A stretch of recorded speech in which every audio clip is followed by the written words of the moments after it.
Good evening, ghouls and fiends, and welcome once again to another episode of the Ministry of Horror. Just seen that. See, Head of Steel's in the chat has mentioned that Twitch and some other websites seem to be glitchy. I'll have a look into that now. I think it has finished downloading, but I did cave and order WWE 2K22. The reviews sound really good, and the graphics do look really good. I haven't tried playing it yet. I may have opportunity to play it in a bit because we've got a bumper interview coming up pretty shortly. I won't do that though. I will be sticking around in the chat. But yes, as I said, coming up on the show, at the weekend, I was very lucky, very fortunate to spend a bit of time with ReanimateHer. She's huge in the horror community, streaming, gameplay, reviews, deep dives. She really knows her stuff. And we look at the Texas Chainsaw Massacre franchise. And I've seen now all of the films. The only one I hadn't seen, which I mentioned last week, was Texas Chainsaw Massacre: The Next Generation, which I have now seen. But her knowledge on this franchise is second to none. Like I learnt quite a bit that I had no idea about. So that's going to be a really interesting discussion. That's coming up pretty shortly. We're going to start off though with some news, and we've got a review as well. But we've just got the one review. Um, so in terms of news, this comes direct from bloodydisgusting.com. From John Squires, who I think follows me on Twitter. And that's like my own personal Twitter. Not really sure why. I mean, I post crap on there, but it seems like a really cool guy, and writes for an awesome website who have done some news junkets before on Vipco, which is really cool. As in the Vipco that I run, not the original notorious Vipco, the new up and coming underground, incredibly low budget Vipco. But the news, which I will pop in the chat, we've got a few films coming up for release this week, all new, all indie, so no remakes, no sequels. These are all independent, original horror films. So I will just drop a link in the chat, and we're going to discuss the four titles. One of which is going to be coming to Shudder exclusively on Thursday. That should be both UK and US. If not, it may just be US and then eventually UK. Not sure. We'll find out. And the others are traditional video on demand from Friday. So the first one, now I got brought to attention of this title a little while ago. It's a film called The Seed, which is a Shudder original horror film, written and directed by Sam Walker, coming out on this Thursday. Now, the reason this initially came to my attention is a little while ago I'd been in negotiations to sign to release a film called Seed. Very similar title, very different film. This one looks like it's got some dollars behind it, and it is stars Lucy Martin from Vikings. I've seen one episode of Vikings. That is on my list to really give it a good proper watch. And Sophie Vavasseur from Resident Evil Apocalypse. I think Apocalypse, is that the second film, the one that's got the Nemesis in it? I don't know. Don't really like the Resident Evil films. Love the games, not the films. They play lifelong friends Deirdre and Heather, along with Charlotte, played by Chelsea Edge. And she's from a film called I Hate Susie. Not familiar with that. Finally getting some time away together using the upcoming meteor shower to gather more followers for their social media channels. But what starts out as a girls' getaway in the Mojave Desert descends into a battle for survival with the arrival of an invasive alien force whose air of mystery soon proves to be alluring and irresistible to them. Before long, the situation devolves into a battle to the death where the stakes have galaxy-wide implications. Okay, so we've got a nice little crossover of horror, modern social media, influencer types with sci-fi. So that's coming on Thursday. Next up, indie horror filmmaker Michael Keating, who did Darling, Ritual, Carnage, Park and Pod. I think Darling might be part of the oh god, what's the franchise called? I think it includes Woman and the Offspring. I haven't seen any of the films. They seem a little bit too grimy for my liking, but I haven't, to be fair, I've heard about them, haven't seen them. He is back with a new movie called Off Season, coming in early 2022, arrives this Friday on VOD. It's led by Jocelyn Donahue, who we talked about last week, the star of Ty West's House of the Devil. In off-season, upon receiving a mysterious letter that her mother's gravesite has been vandalized, Marie quickly returns to the isolated offshore island where her late mother is buried. When she arrives, she discovers that the island is closing for the off-season, with the bridges raised until spring, leaving her stranded. One strange interaction with the local townspeople after another. Marie soon realizes that something is not quite right in this small town. She must unravel the mystery before her mother's troubled past in what? She must unravel the mystery behind her mother's troubled past in order to make it out alive. And there's trailers for all of these films in the link. So that sounds pretty interesting. I'm probably gonna give all of these a watch, to be honest. It's been a little bit of a barren week or so for horror. Sorry, my production assistant just decided to join me. My new pooch. Follow you'll see on my Instagram, my Facebook at Tezz. And I don't think I've done it on my Twitter yet. Oh, it just started way. I don't think I've put it on my Twitter yet, but yeah, he is. Oh, he's so cute. So from Magnet Releasing and director Rob Schroeder, Ultrasound is also coming to theaters and on demand on Friday, a mind bender in the vein of Memento. Okay. The film is written by Connor Stetschult. Driving home late at night during a heavy rainstorm, Glenn experiences car trouble. Near where his car gets stuck, he spots a house, knocks on the door, and is greeted by an oddly friendly middle-aged man, Arthur, and his younger wife, Cindy. The strange couple pours him a drink, and then more drinks, followed by an unexpected offer that Glenn can't refuse. Elsewhere, a young woman, Katie, is feeling emotionally weighed down by a secret romantic arrangement that feels like a textbook case of gaslighting. And at the same time, in a nondescript research facility, medical professional Shannon begins questioning her role in a bizarre experiment, fearing that she's doing more harm than good. Vincent Carthizer, Chelsea Lopez, Bob Stevenson, Brenda Wool, Tunde Adebimpe, and Rainey Quayle star. Okay. I haven't seen the trailer for this one, haven't heard of this one until today. Doesn't sound very horror. Sounds like it may go into more psychological horror, but Memento, Mindbender. I'll be interested to watch it. Not sure. And then the last one, I have seen the trailer for this. This looks like it looks like it could be very good, or could be typical Exorcist knockoff shite. Excuse my language. The latest film to take inspiration from horror classic The Exorcist, Alejandro Hidalgo's From the House at the End of Time. His new film, The Exorcism of God, comes to digital and on demand this Friday. In the latest tale of exorcism gone horribly wrong, I mean, when does it ever go right, really? Peter Williams, an American priest working in Mexico, is considered a saint by many local parishioners. However, due to a botched exorcism, he carries a dark secret that's eating him alive until he gets an opportunity to face his own demon one final time. It's an indie horror film directed by Hidalgo from a script by Santiago Fernandez Calvete and Hidalgo. It stars Joseph Marcel of The Fresh Prince of Bel-Air. Now, is that Fresh Prince of Bel-Air or Bel-Air, which I think is the new adaptation? Maria Gabriela de Faria, Will Beinbrück, who is from It Chapter 2. I don't recognise the name, but I have seen It Chapter 2. And Hector Kotsifakis. Apologies if I'm butchering any of these names. And also Iran Castillo.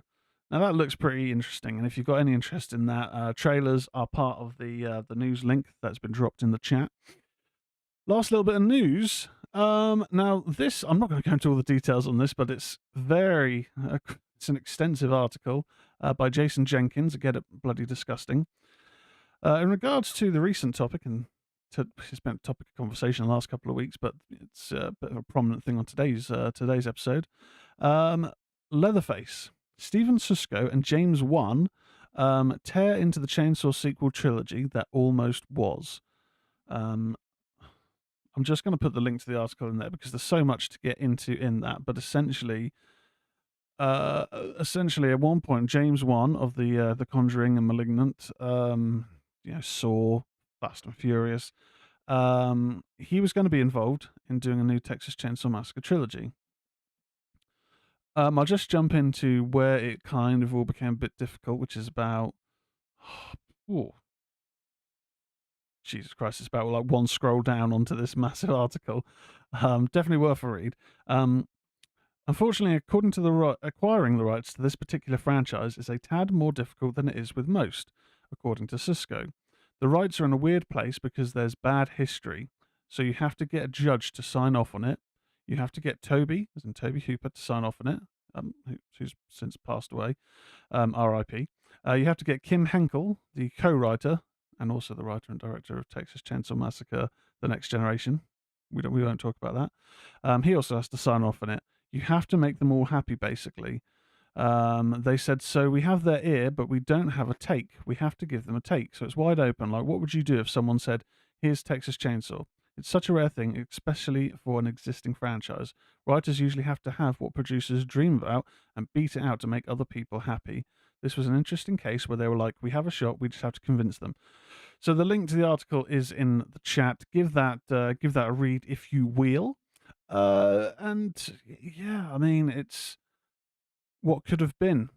Could it have been good? I mean, James Wan, whether you like the Conjuring films or the Saw franchise that he started, or even the most get my words mixed up, the most recent film Malignant. He's a great director. He has a particular style, but he can make these different franchises all have their own feel without it being, oh, it's just another James Wan film. You may feel like that. It's really open to interpretation. But yeah, that's kind of it for the news. We are now gonna do a little review. Now, I have been having a look this week at a few films.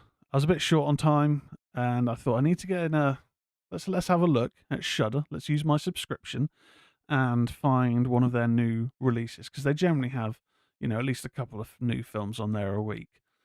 And if you look to something like Netflix, unless it's an original Netflix film, more often than not, it's older films that they'll occasionally recycle onto there. Like recently in their like kind of new, and you should have a look at this, was Halloween Resurrection, the worst film in the Halloween franchise. If you're a fan of it, great. I think it's absolute crap. I mean, Michael Myers gets beaten up by a kung fu from Busta Rhymes. You can't make this stuff up. So I looked to Amazon Prime again. It's really difficult to find something new that's eye-catching on there. That's part of the Prime subscription.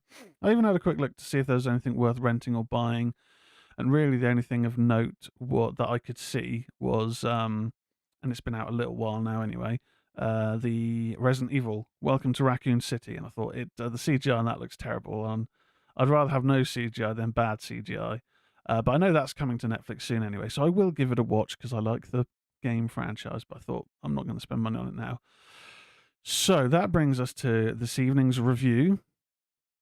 They Live in the Grey, also known as The Uncanny. So I think it may be in certain different regions, it's got the two different titles for whatever reason. I don't know.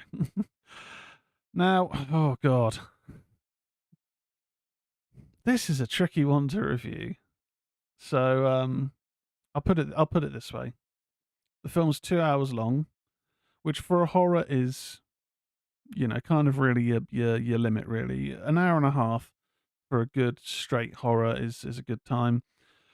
If it's a more psychological horror, then hour 45, 2 hours. I mean, it really depends on how well the story is paced out and how much there is to develop and there is to keep the attention. Sorry, my production assistant's come over. He'll probably will try and jump up, but I don't think he'll get in the frame of the camera. So I'll just say, Bailey, go to bed. Whoa, oh God, he's caught in the headphones. God damn it. This is show 5. The technical difficulties are starting. So anyway, as I was saying, 2 hours long. Now, at the weekend, I went to watch The Batman. It's a 3-hour film, which is a very long film. It is good. I don't think it was 10 out of 10 like IGN gave it. I I likened it, and it's a very different story, but I likened it to a better Dune. And by that I mean I saw Dune in the cinema, again, another long film, but I left kind of like, I suppose to put it more in horror terms, I mean, it's Batman, the Batman's not a horror film. It was kind of like watching Halloween Kills, which I do like, but I left the cinema with that kind of feeling of, well, I didn't have high expectations. I didn't go in there with, big expectations, but I don't know.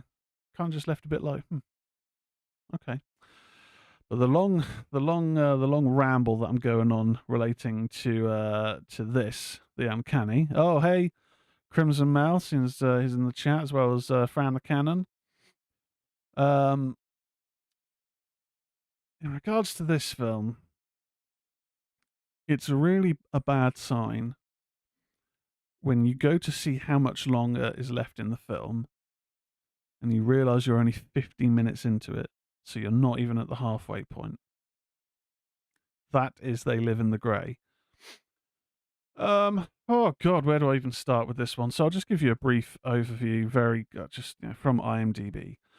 Claire, while investigating a child abuse case, discovers that the family is being tormented by a supernatural entity.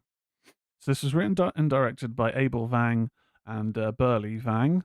I'll see what other credits they've got. I don't know if this is a first-time film. Okay. Oh, they've done a few things then. Abel Vang directed Sentient. I haven't seen that. And Bedeviled, which Bedeviled I thought was a decent little popcorn horror. There's not too much in the story to it, but it's got some creepy imagery. And was also a producer on What Lies Below, which I haven't seen. It's got terrible reviews, but the trailer didn't look terrible. But I haven't watched it yet.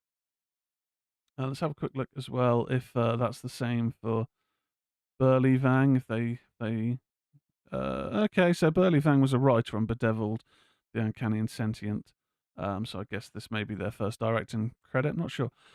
It stars Michelle Krusiek as Claire Yang, with Ken Kirby as her husband. Let's see what else is. It's a tough one because Michelle, as the lead, does do a good performance. Oh, she's been in Hawaii Five-0, the TV series, a film called Hollywood, which I think is a Netflix film.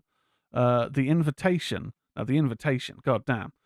The Invitation is a great film. The Invitation is another one of those films that does slow burn well, builds a sense of unnerving, a bit of a sense of dread. The Invitation is brilliant. I really like that. This I didn't. This I didn't have the same opinion of. So the long and short of this is think The Sixth Sense. This woman, she has had a traumatic event where her son has passed away. She now works as like a care worker, visiting families and investigating potential cases of abuse, or whether that's physical, mental, sexual. So she's got a tough job.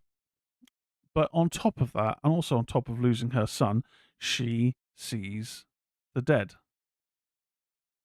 And the dead can be quite violent and quite intimidating and scary. So in that regard, it's shot well. I do like the angles that are used in it. The narrative is jumping back and forth between pretty much from when her son's passed away to the current events of this investigating this case with this family to try and find out what is going on. Oh my God, it's a slog though. It is so slow. It's not slow burn. It is boring. They could have shaved off. They could have shaved off easily a good half an hour. I'm not just saying that because I've said earlier that a good horror film is generally around an hour and a half to 2 hours. This is just slightly over 2 hours, and it did not need to be. They really dragged this one out. but it is shot well. It's got a couple of decent kind of scares with the dead. But this is the kind of imagery that, and I'm not to slander acting because I do think the lead is good in it.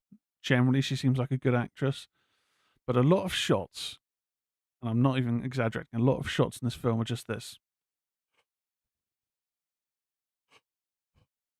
Some horrible ASMR for you people. That is it. Just heavy breathing in shock and fear, dragged out. There's monologues where the words are said with big pauses. No reason for it. Absolutely no reason. I don't like crapping on films. I know that making a film is very difficult. And I imagine that there is a good story in there somewhere. You know, a mixture of, is there a child abuse case going on, but actually no, there's a supernatural kind of almost poltergeist activity happening. But I'm trying not to swear because I know that can hamper things like streaming and all that malarkey. But god damn, this wasn't great. I'm giving it a 5 out of 10, which I do think is kind of generous. It looks good. There's some good angle camera work in it. The lead is a good actress. I believe that she's a good actress. So I don't know if it's her performance, the directing, the closeness to the script, or the deviations from the script. I don't know. Something went wrong here. Crimson Mel. Sometimes things just don't work out, regardless of the work put into it. If it's a stinker, it's a stinker. Yeah, it could have been good. This could have been good, but I had to watch it. I had to watch it in 2 parts. And I don't even watch something like The Lord of the Rings in 2 parts. Even the extended cut that's always on 2 discs, even on 4K Blu-ray. I will put the other disc in and I'll watch it all in one go. But this, no. I struggled. I had to force myself to watch the last 40 minutes. 50 minutes in, I was like, oh, Jesus Christ. Then I got to the point where I was like, I'll continue this later. And I got nothing out of continuing it. Shudder, come on, give me some good stuff. Give me some good stuff. Not this though. This was crap. Now, chatting to my sister the other week, she had said an idea that I'd kind of been thinking about, but she is an avid reader like I am, horror fan. With different types of horror. She can't handle slow burn. I love slow burn. Not boring like They Live in the Dark. And she said about doing a kind of a book, like a book club or something, or book review. I think that would have to be a once a month type thing, because whilst I do love reading and I've always got a book on the go, I'm not the fastest reader. I'm not someone that can be like, yeah, I read this week. No, that book's going to take me at least a month or two. Especially Stephen King. I read all of his books and I've still got quite a lot to get through. And they take me a while. So maybe that's something that's going to be coming to the show in the near future. Probably not next week, because the book that I've just finished, Stephen King, Billy Summers, great book, 8 out of 10. It's not a horror book. It's not one of his horror novels. It's got a connection to one of his previous horror books, his classics. But it's not a horror novel, so we're not going to do that. But it's maybe something that can come to the show if there's the interest. Who knows? Who knows? But that's it, kind of, for the reviews for today. Like I say, bit of a quiet week for fresh horror last week. Sounds like from that article, we've got a few things to look forward to this week. So definitely going to be checking them out. Head of Steel. I've got Billy Summers on my shelf. I've not read it yet. I thought it was great. It's there's something about Stephen King's prose. There's a period in the 90s, and quite a few of his 90s novels I haven't read, and this is before his accident. But there's a period in the 90s where I really struggled with his style. Like, it seemed quite long-winded. I think it was one of the short story collections, Nightmares and Dreamscapes. I do need to go back to it, because I'm sure there's plenty of really good stories in there. But I really struggled. It seemed like things were just overtly drawn out. And I know some people may have that opinion with some of his novels. Like, I mean, Christ, It is like 1,200 pages long, but I love it. But I do feel that there was a period where he got a bit just dragging things out. Things got a bit convoluted. But his more recent stuff, I pretty much loved most of the books. I haven't really read any of his. I think the last book of his that I kind of felt was a bit of a stinker was Cell, and that was more because it just seemed a bit simplistic for King. The style seemed very, very toned down for him. But yeah, his recent novels, his recent short story collections, I've had a great time reading them. And like I say, Billy Summers, not a horror book, but it's just a really good story about a sniper who. This is me going into book review. A sniper looking to do one last job, so he can retire and live in the sunset. But what does that really mean for him? And where is his sunset? After spending years killing bad guys, specifically bad guys, for money. Definitely worth a read, Head of Steel. I mean, I've got plenty of books still on my bookshelf to read. Oh, and Frown the Canon, I've got a few unread King books on my shelf. I like the book club idea. One that I'm potentially thinking of, because it's a book that I picked up at a charity shop a little while ago. I picked up 2 of them, and they're both like £2 each. But I've always wanted to get into more Clive Barker. And I picked up Books of Blood, volumes 1 to 3, and Books of Blood, volumes 4 to 6. So with that being a short story format, maybe it's a case of I look at maybe doing book 1 of Books of Blood by Clive Barker, talk about the stories that are involved there, maybe just rate them. Probably not a tier list for books, maybe not, I don't know, but maybe just like give them reviews, throw it out there and see what people are interested in. Fran the Can says, Cell was an unchallenging read, which is unlike most King's work, but not a bad thing. Yeah, I mean, Cell the book is a lot better than Cell the film. If you've ever seen Cell the film, I mean, man, oh boy, it's not good. Sorry, my friend's just wagging his tail. But Cell the book, yeah, the story itself isn't bad, but it just felt a little bit dumbed down for me. Not that not that I need overly complicated stories. Like sometimes you just want a nice straightforward road story. It's a different take on zombies. It's kind of got a bit of a 28 Days Later type vibe, and I think the ending of it was pretty good from memory. I haven't read it in a long time. Maybe I need to revisit it. But yeah, another similar kind of book where it's got that straightforward, unchallenging approach. If you haven't read it, guys, Revival. Oh man, that's King kind of doing Lovecraft sort of.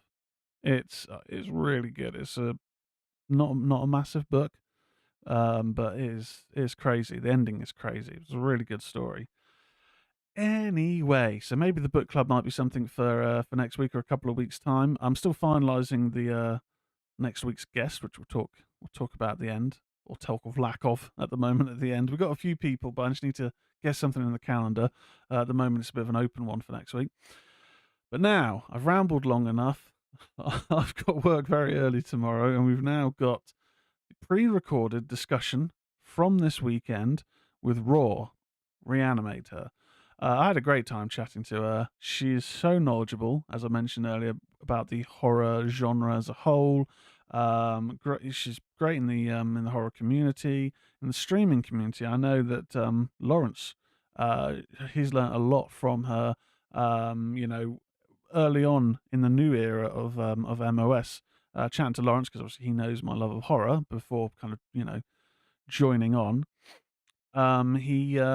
He'd said, you've got to check out ReanimateHer. She does these great shows. She's a regular streamer.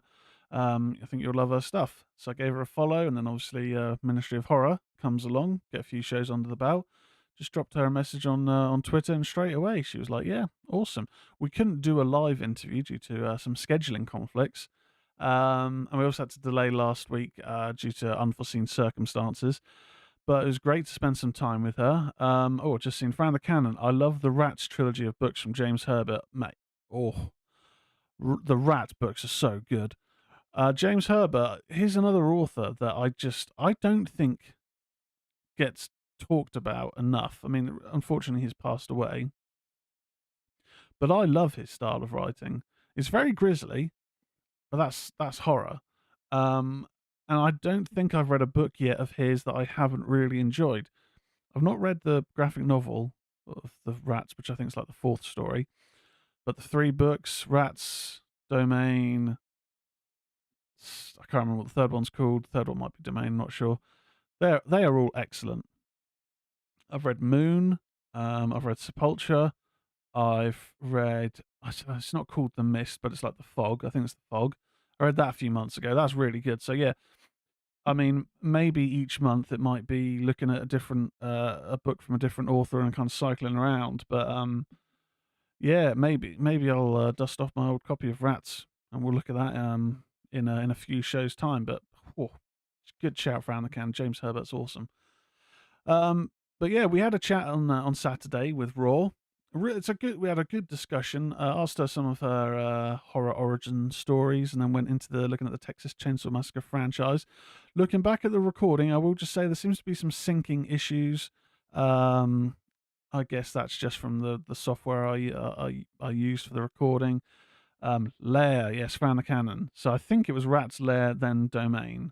Might be wrong on that, but yeah, excellent. And I don't think any of the three books are weak either. They're all really good. They've all got some goddamn nasty scenes. I think it's the end of the second book. There's like almost like a queen rat, but it's not a queen rat, but just a really just it's it's the sort of book series where you just think, how has this not had a good adaptation? I think Rats maybe had a Canadian adaptation. Sounds didn't sound very good. But yeah, James Herbert, I think really, God, get get his novels to some bigwig Hollywood producer, get some money in the pot, and adapt some of his books because they're good. They're good. Anyway, I've rambled on long enough because this is going to be a long show. We're now going to head over to the recording, and again, syncing issues are just yeah, don't worry about it. Don't worry about technical difficulties. Here's my chat now with Raw. Good evening, and as you'll see next to me, I have ReanimateHer on the show. Hi, Reanimator. Hello. Hi, thanks for coming on. Shall I address you as ReanimateHer or Raw? You can call me Ra, Ra. and thank you for inviting me on your show. Oh, thank you very much for taking the time, to do this. So starting off with every kind of guest, I initially will ask a couple of questions just to kind of get to know you, introduce you to into our little community. Um, so, what would you say? And it's always quite difficult sometimes to pinpoint it, but if you had to say when your, I guess, origin story for horror started, when your love of horror kind of began, could you pinpoint that, or could you say what drew you into horror? Yeah. At about 5, I see my first horror movie, which was Friday the 13th. Didn't really know what was going on in that one at that age, at that time, but around 7 years old, I'd have to say, where I was seeing more of the Universal monsters and Hammer horror, and then I saw Night of the Living Dead. And Night of the Living Dead 1968 really hit home for me for getting the love for the zombie genre. And finding out as getting a little bit older, my newspaper route money and all that would go to a Fangoria magazine that I was able to pick up at the local convenience store. Excellent. That's how my love started, is Friday the 13th. And then as I got a little older, I watched Scooby Doo a lot, right? So as a kid, I watched Dungeons and Dragons, Scooby Doo. I loved the Nancy Drew stuff when I was younger, which all helped feed my, um, which helped all feed it for horror and true crime.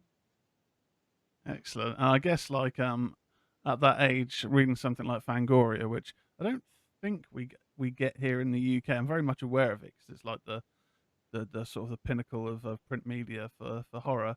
But we have kind of Yeah, similar, and I guess it's one of those things that when you see them at a young age, you're seeing all these images for films coming out or classic films, and it really gets grabs your attention, doesn't it? yeah. Oh yeah. And Fangoria, they're one of the first ones that I got my hands on as a kid. And Yeah, always reading them, always getting them when they came out. They weren't expensive back in the day. Are they a bit pricier these days? Yeah, I think it's around $20 American per magazine. My phone. Wow. Jeez, I mean, that is pricey. Yeah. Sorry, I'm gonna put my phone on mute. That's all right. Okay, there we go. So next question. If this is always a difficult one because if you're anything like me, your favorites can change from day to day. If Oh, that's true. if right now you had to pick three favorite horror films of yours, what would they be and why? Friday the 13th Part 3. It's Jason gets his iconic hockey mask. I do love the whole franchise. 1, 2, and 3 are my favorites, but if I had to pick Part 3, because it's where he gets his iconic mask, and there's a harpoon kill, which is really cool.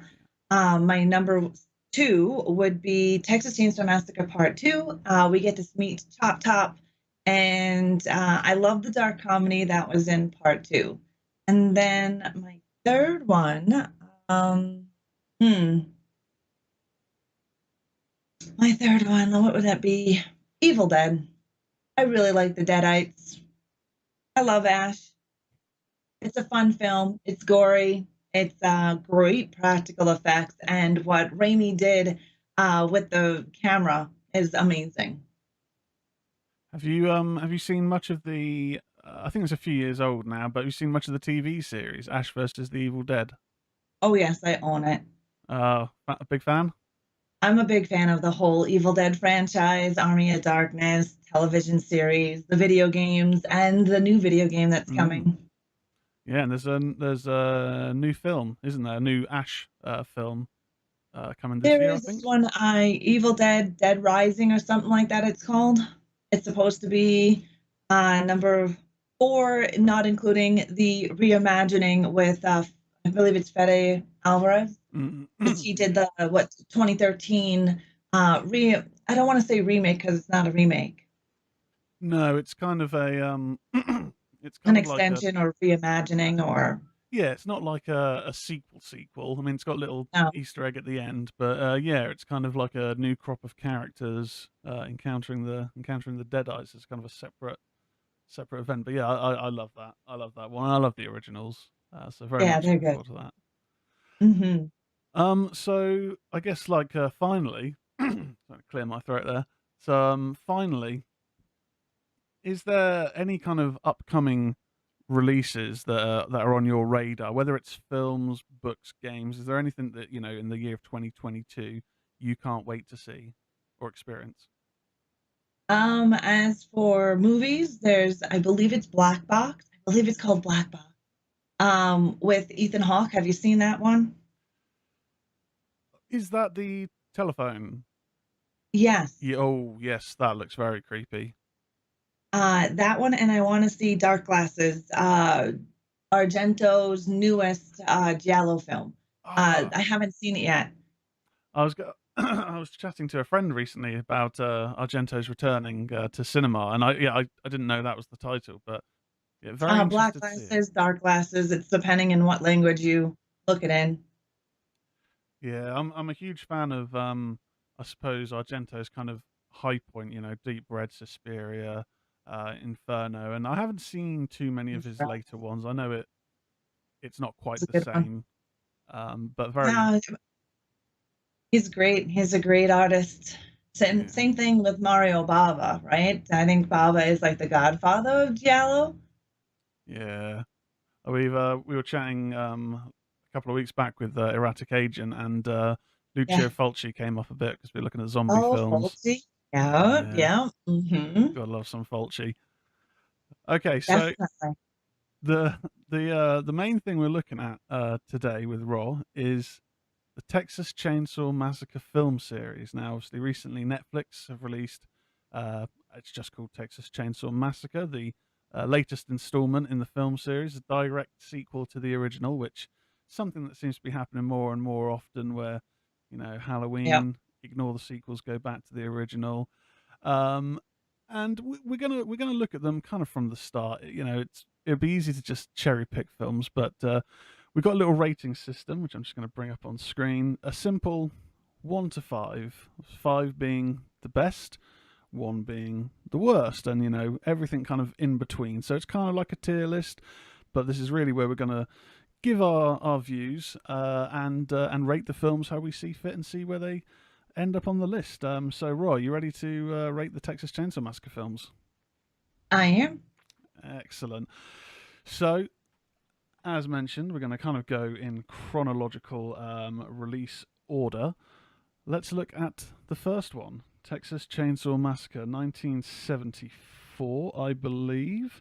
Directed by Toby. 1974. Yeah, 1974. October 11th was its US release date. Directed by Toby Hooper. Screenwriters were Kim Henkel, who'll come up a bit later on, Toby Hooper, and produced by Toby Hooper. So, Raw, talk to me about your feelings on the original, the one that started it all. That one will always have a special place in my heart, even though it's not my numero uno as my number one favorite. But when I first seen it, how sideways it took me. Like, I was in shock when I seen Texas Chainsaw Massacre for the first time. I was a teenager, probably around the age of 11, 12 in that area, and that threw me for a friggin' loop. It was a scary, scary film, and you may not think that it's scary now, but back in the day, Texas Chainsaw Massacre was from 1974. Obviously, I was about 12 years old when I seen it, so we're looking at late 80s, early 90s. And by that time, we still had like the whole 80s genre of horror, which was slashers. You had, Freddy and Jason, but those were fake and weren't really overly scary.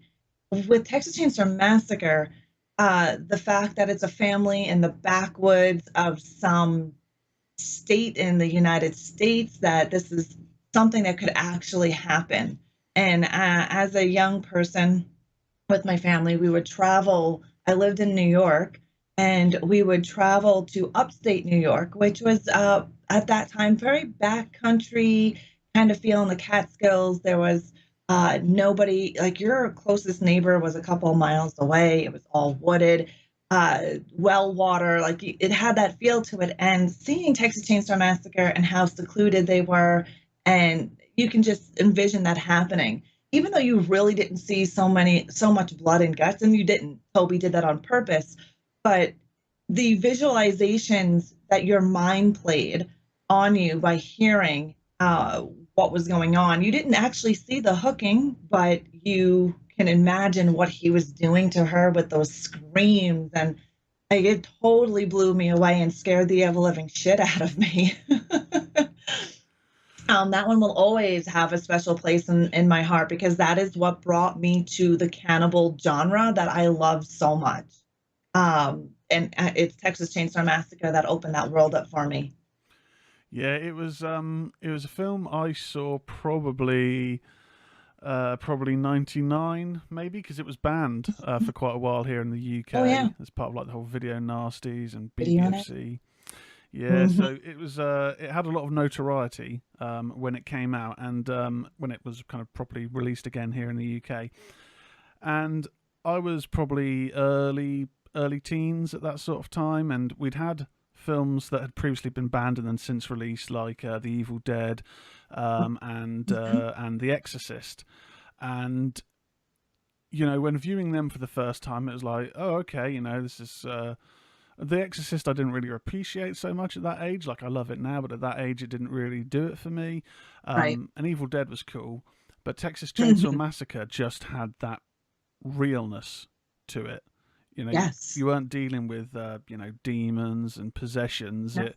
It was the sort of, it had that kind of not quite grindhouse tone, but the kind of almost like documentarian sort of realism to it that you didn't really see a lot. And it was my kind of introduction. And like you say, you think it's a lot gorier than it actually is. Yeah. I mean, Toby was going for a PG rating. Wow. Yeah, he Ambitious. was going for that, and obviously he didn't get it. It was rated R, and then it slowly went to like from R to PG-13 in some places, but he was going for a PG rating.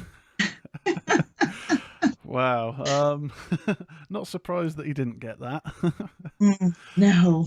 So when it comes to the original, and I guess what we should also kind of discuss as we go through these films is the films themselves.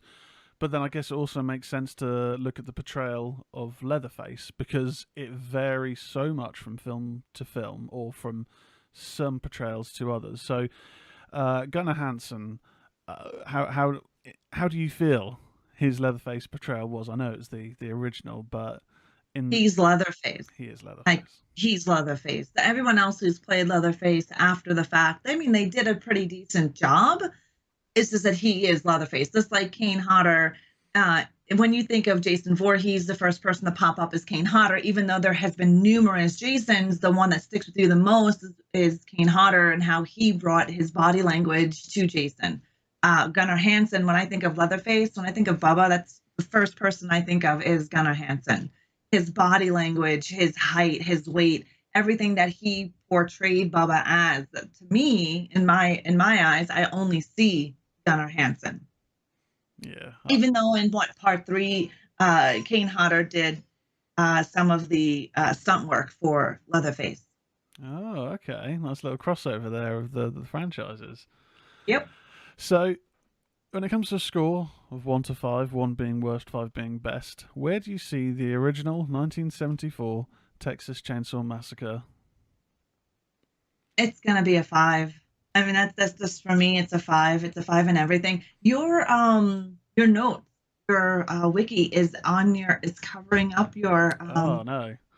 Let's just move that. I could probably put that actually on this Ah, screen. yes. Now it's all open. I just noticed it now. Excellent, excellent. Yeah, I agree. Number five, 5 out of 5 for the original Texas Chainsaw Massacre. Yeah. It's just, I mean, there's so many iconic moments in it, and there's multiple Yeah. death scenes that are all kind of scary in their own way. But Um, opening up that door when he just like opens that shit up. What? I just think that was one of the best introductions to a serial killer in a film, because you see this massive guy with, you don't actually know what's on his face at that time. You barely get a chance to register what you're looking at before the hammer comes down and he gets And dragged he in and the sees door slammed shut. and that yellow smock that he wore, it really makes you feel uneasy. Mm. Oh god, yeah, completely agree. Completely agree. Number one is a 5 out of 5. Yeah, and I'm giving that a 5 out of 5 for everything, like the camera angles, the atmosphere, the acting, how it got me. So it would be definitely 5 out of 5. Yeah, it. I think I can't remember what the runtime is. I think it's probably like 90 minutes, It's 83 minutes. It's quite a lean film, and yeah, it never lets up. You've got, I mean, the introduction of the hitchhiker that automatically kind of puts you a bit on Nubbins, edge. Nubbin Sawyer. Nubbins. He's one of the two older brothers in the Sawyer family, if you're going off of the original timeline. Well, I was reading up the other day, and I never even took it that the three kind of Sawyers, other than the grandpa, are all brothers. I assumed it was the father and two sons, but no, they're actually all brothers. Isn't that right? Yeah, yeah. I mean, a lot of people have said that they think that Drayton Sawyer is actually Leatherface's dad.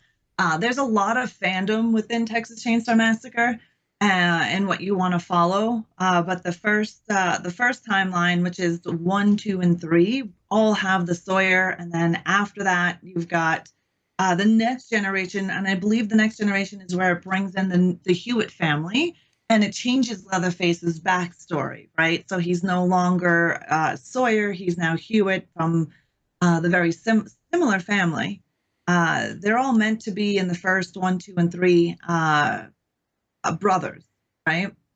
Yeah. And we don't actually see Chop Top until the second one because he was technically in Vietnam, and Slaughter which is the family name on the gas station, he was blamed for the entire thing in 73 from Texas Chainsaw in 1974. All right.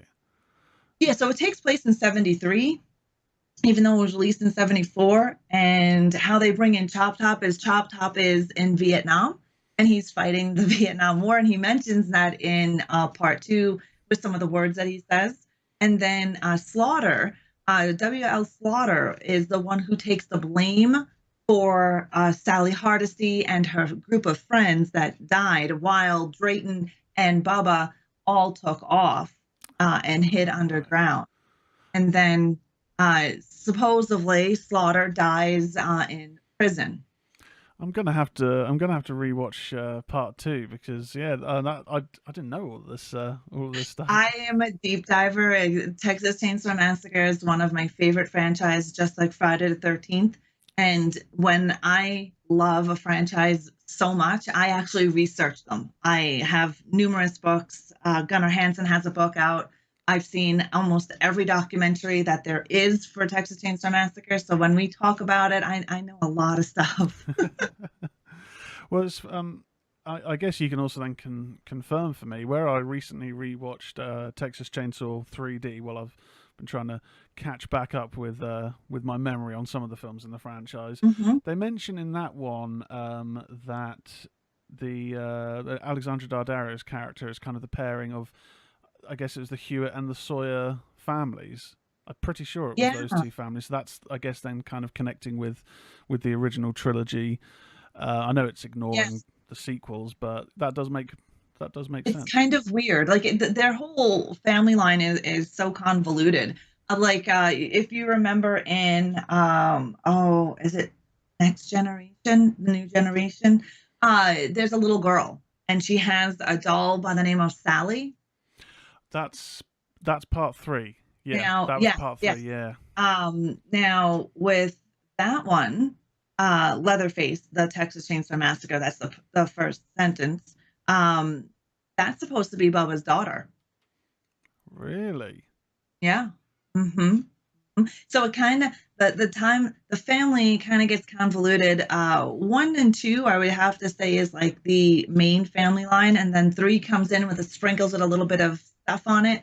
But yeah, it really gets all weird when you get to 3D, because she is the grandmother died, right? If I remember serves me correct. It's been a while since I've seen that one. Grandma dies, leaves her whole house to the granddaughter that she's never met. And then we see the backstory, and then just Bubba's just hanging out, living downstairs. Yeah, it's that's an odd one. That's an odd one. I think I'd always kind of thought of it as the first two were the kind of the main continuity in terms of the storyline, because I remember when I first saw the third one, he has this whole new family, and I don't remember them ever sort of explaining, who these people are in relation to, his brothers and his grandfather. And then in the fourth one, like you say, it's another new family, and there may be kind of a bit further in the background information of how do they all kind of relate. But I remember seeing it for the first time thinking, are they just putting Leatherface with different families? Because who are all these people? Yeah, I mean, and that's why they have the 2 timelines with the Hewitt family. They just came in later on down the road. I want to say the beginning, I believe the title is. Because then there's Leatherface, Texas Chainsaw Massacre 3, and then we've got the Next Generation. The Next Generation, wasn't that with Matthew McConaughey? Yes, and Renee Zellweger, yeah. Yes, and then the remake of Texas in 2003. Yeah, so we had quite a bit of info come in between from 1, 2, and 3 all the way up to the New Beginning, where we see the whole new family. Yeah. The Next Generation is also. It's crazy. I think it's one of the most convoluted franchise out there. I mean, we've got Halloween and Friday the 13th are both like crazy with continuity. And I think Texas Chainsaw Massacre is one of the most convoluted franchise out there. Yeah, it's got God, we've got some interesting films coming up in the Yeah. timeline to discuss. Oh, that's my grandbaby. So now you mentioned earlier on your top three that this is in there. Let's talk about Texas Chainsaw Massacre 2. 2 is awesome. It was a 1990. No, sorry, 1986. 1986. Yeah, and it was Toby Hooper returned to direct. So, yeah, talk to me about number 2. I like number 2, and number 2 is my most favorite out of them because of all of the dark comedy. We also get to see Leatherface's first love. If you think about it, Stretch, who is the chick at the the radio station, Leatherface doesn't kill her. It looks like he's more sexually attracted to her, especially with the way his chainsaw was going in that tub. I don't know how far ago you've seen part 2, but part 2 is going to be is my number 1. We get to see a few things and some of the first. So we actually get to meet Chop Top. He's back from Vietnam. He's got the plate in his head. He's using a hanger to scratch it. It's all sorts of grossness. So we get to meet Chop Top. We get to see Drayton and Bubba survive 73. And you notice that Bubba is still injured in part 2. They still remember to keep that injury from part 1. We also get to see this new underground house and how they were living. You also get to see a little bit more of Grandpa, and there is some hilarious kill scenes in this. Like right out in the beginning, in the opening scene, where you have the 2 boys driving down the road, God, yeah. and when Leatherface is ready to kill them, he's wearing he's wearing Grandpa on him, and he's trying to kill these kids in the car. I thought it was hilarious. The dark comedy in that one is what got me. It gripped me really well, and it's got a lot of firsts, right? We see that Bubba falls in love. His first, basically, love is Stretch, and we get to see Chop Top. It's in later sequels, and I guess in the general franchise, Sally's character comes up, in terms of what happened to her and the trauma she went through. Do you know if there's ever really been much mention in any of the original sequels of Stretch? Does she ever get mentioned again? No, I don't believe so. I don't believe that she does get mentioned again. I mean, it's been a while since I've actually watched the entire franchise. But off the top of my memory, I don't believe she does. I don't think she is mentioned again. In regards to Leatherface in this one, and I guess we'll talk about the portrayal in a moment. It's kind of implied that Dennis Hopper blows him up, isn't it? Is that right? Because I remember as well when I saw the third one, sort of thinking, no mention of what happened to Leatherface and how come he's okay. Well, he's been blown up. He's cut himself with his own chainsaw. Like, there's been a lot of crazy stuff that's been happening to Bubba. But yeah, and number 2, and to see Dennis play a role in this film, I thought that's hilarious. Yeah, he gives it his typical Dennis Hopper intensity. It's brilliant. Oh, and another thing I wanted to mention about part 2 was we also get to find out about how old Grandpa is in part 2. How old was he? 137 years old. Oh. Now, according to Drayton Sawyer, if you listen to him, he's like, Grandpa is on a strict liquid diet that keeps him fresh as a rose.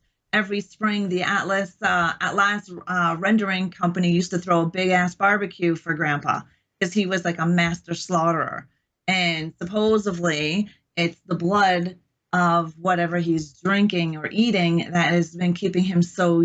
Well, I don't want to say youthful because he is not youthful by any means, but it keeps him alive. Okay, so I guess that's quite interesting. That kind of gives a little bit more of a reason why they're kind of going down this cannibalistic route. Because I mean, if he's living into his 130s, then clearly there's going to be some benefits to it other than. I always like to say that Bubba is human, but there's there's some sort of inhuman about him, even though like his storyline has nothing to do with cults or revenant zombies or anything like that. I still always felt that even though he was human, there was something inhuman, some kind of inhuman energy or power that surrounded him. We don't really see much of Grandma Sawyer. I mean, we do see her body in, I think, two. Yeah. And in the comic book series, we get to see a bit more and learn a bit more about that. But I don't consider the comics part of the movie. No, they're kind of an extension, not necessarily canon, but Yeah, like more into the universe. yeah, definitely. So when it comes to Bubba, this time portrayed by Bill Johnson, what do you think of Bill Johnson's portrayal of Leatherface? I think they all did really good. I don't have any gripes about the actors who played Leatherface. For me, uh, for me, in my opinion, Bubba has had multiple personality disorder. Not only does he have, there's something wrong with him physically, but he also has some sort of mental health issues that have gone undiagnosed. And if you notice with Bubba's masks, how they change, he was doing male faces, and then all of a sudden he has the female face. And I think he portrays his emotions and his feelings of how he's feeling that day with the different masks that he uses for his face. So there's a lot of so with the differences of having actors, different stuntmen or actors playing Bubba, I think it all brought something to the character itself. Yeah, I mean the only portrayal which I can't really fault the actor because I guess it's how the role was written, but the only one that stands out for me was Next Generation, and yeah, just the portrayal, the character of Leatherface in that one has gone from a terrifying, manic individual with a lot going on under the surface to he's just screaming in that one, and he doesn't kill anyone. He's just I don't think anybody dies by a chainsaw in that one either. no. Not at all. I mean McConaughey, and we'll get to it shortly, but McConaughey, whilst it's not a great film, McConaughey's performance, I will give him that. He does go all in. He's very intense in it, and he does give it some credibility. I'll just say that. That's probably about it for Yeah. the fourth one. So when it comes to number two, out of a score of 1 to 5, what are you thinking? I liked everything about it. And I know there will be people who won't agree with me, but for me, number two is going to have to be a 5. Yep, no problem. I mean, those are probably going to be my only 5s out of the franchise. Oh yeah, I don't see anything else hitting a 5. We've got some good entries, coming up, but the first two, I think, are the most iconic and coherent, in comparison to a couple of the later ones. Yes. So we'll go on to, and I think if my knowledge serves me correct, I think this one and the previous two had all also been banned for various stages in the UK. I didn't realise until recently that Part 2 was banned for a while. I think at one point it was to do with having the word chainsaw in the title, which it's an appliance. Wouldn't surprise me. It's an appliance at the end of the day. It's used for doing some gardening. But this one, I think only about a few years ago, in the last decade potentially, it was able to be released in the UK uncut, and that is 1990s Leatherface, the Texas Chainsaw Massacre 3. Yes. So how does this one sit for you? What are your feelings about the third film? I like this film. I like the third one. We get to see the Tezz family chainsaw here, which is looks like to me a bigger chainsaw. I'm not know anything about chainsaws. I just know that Bubba uses one. Yeah. And we know in the first one it was a yellow one, and it looked kind of small to me. Maybe it wasn't. And then in the third one, he gets a gift, and the blade on that one it just seems to be huge. And that's where we get to see the Tezz family. It's the first time we see that chainsaw, and it's gifted to him. I think it's called the Golden Chainsaw, I think people call it. Okay. I like 3. It's fun. And I say fun. Yeah, it's not a bad film. No, it's to be honest, I saw it quite a long time ago, but there's only a couple of things really that I remember about it. I don't remember anything being bad. I remember having a good time watching it, but Yeah, I that's why we bring in Leatherface's supposed daughter, yeah, that was all quite that was all quite Baby weird. Sawyer. Yes, and we get to meet Tex, right? Is that Vigo Mortensen's character? I believe so. I don't really know the actors' names, but we do get to meet Tex, which is another family member in the Sawyer family. Yes, yeah, it's because I remember watching this, and I think at the time the Lord of the Rings films had started coming out, and I was very surprised to see one of the leads from Lord of the Rings in a Texas Chainsaw Massacre film. Yeah, Vigo Mortensen is Edward Tex Sawyer, Ah, yes, okay. and Ken Foree, who's from Dawn of the Dead and is a Yep, bit of horror royalty. He is in here as Benny. yep. Um, if I remember rightly, and this is like I say, one of the ones that I haven't had a chance to rewatch.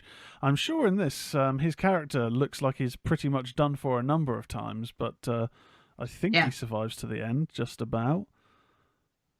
Let's have Yeah, I think if my memory serves me, I think Tex kind of runs him over. Maybe not.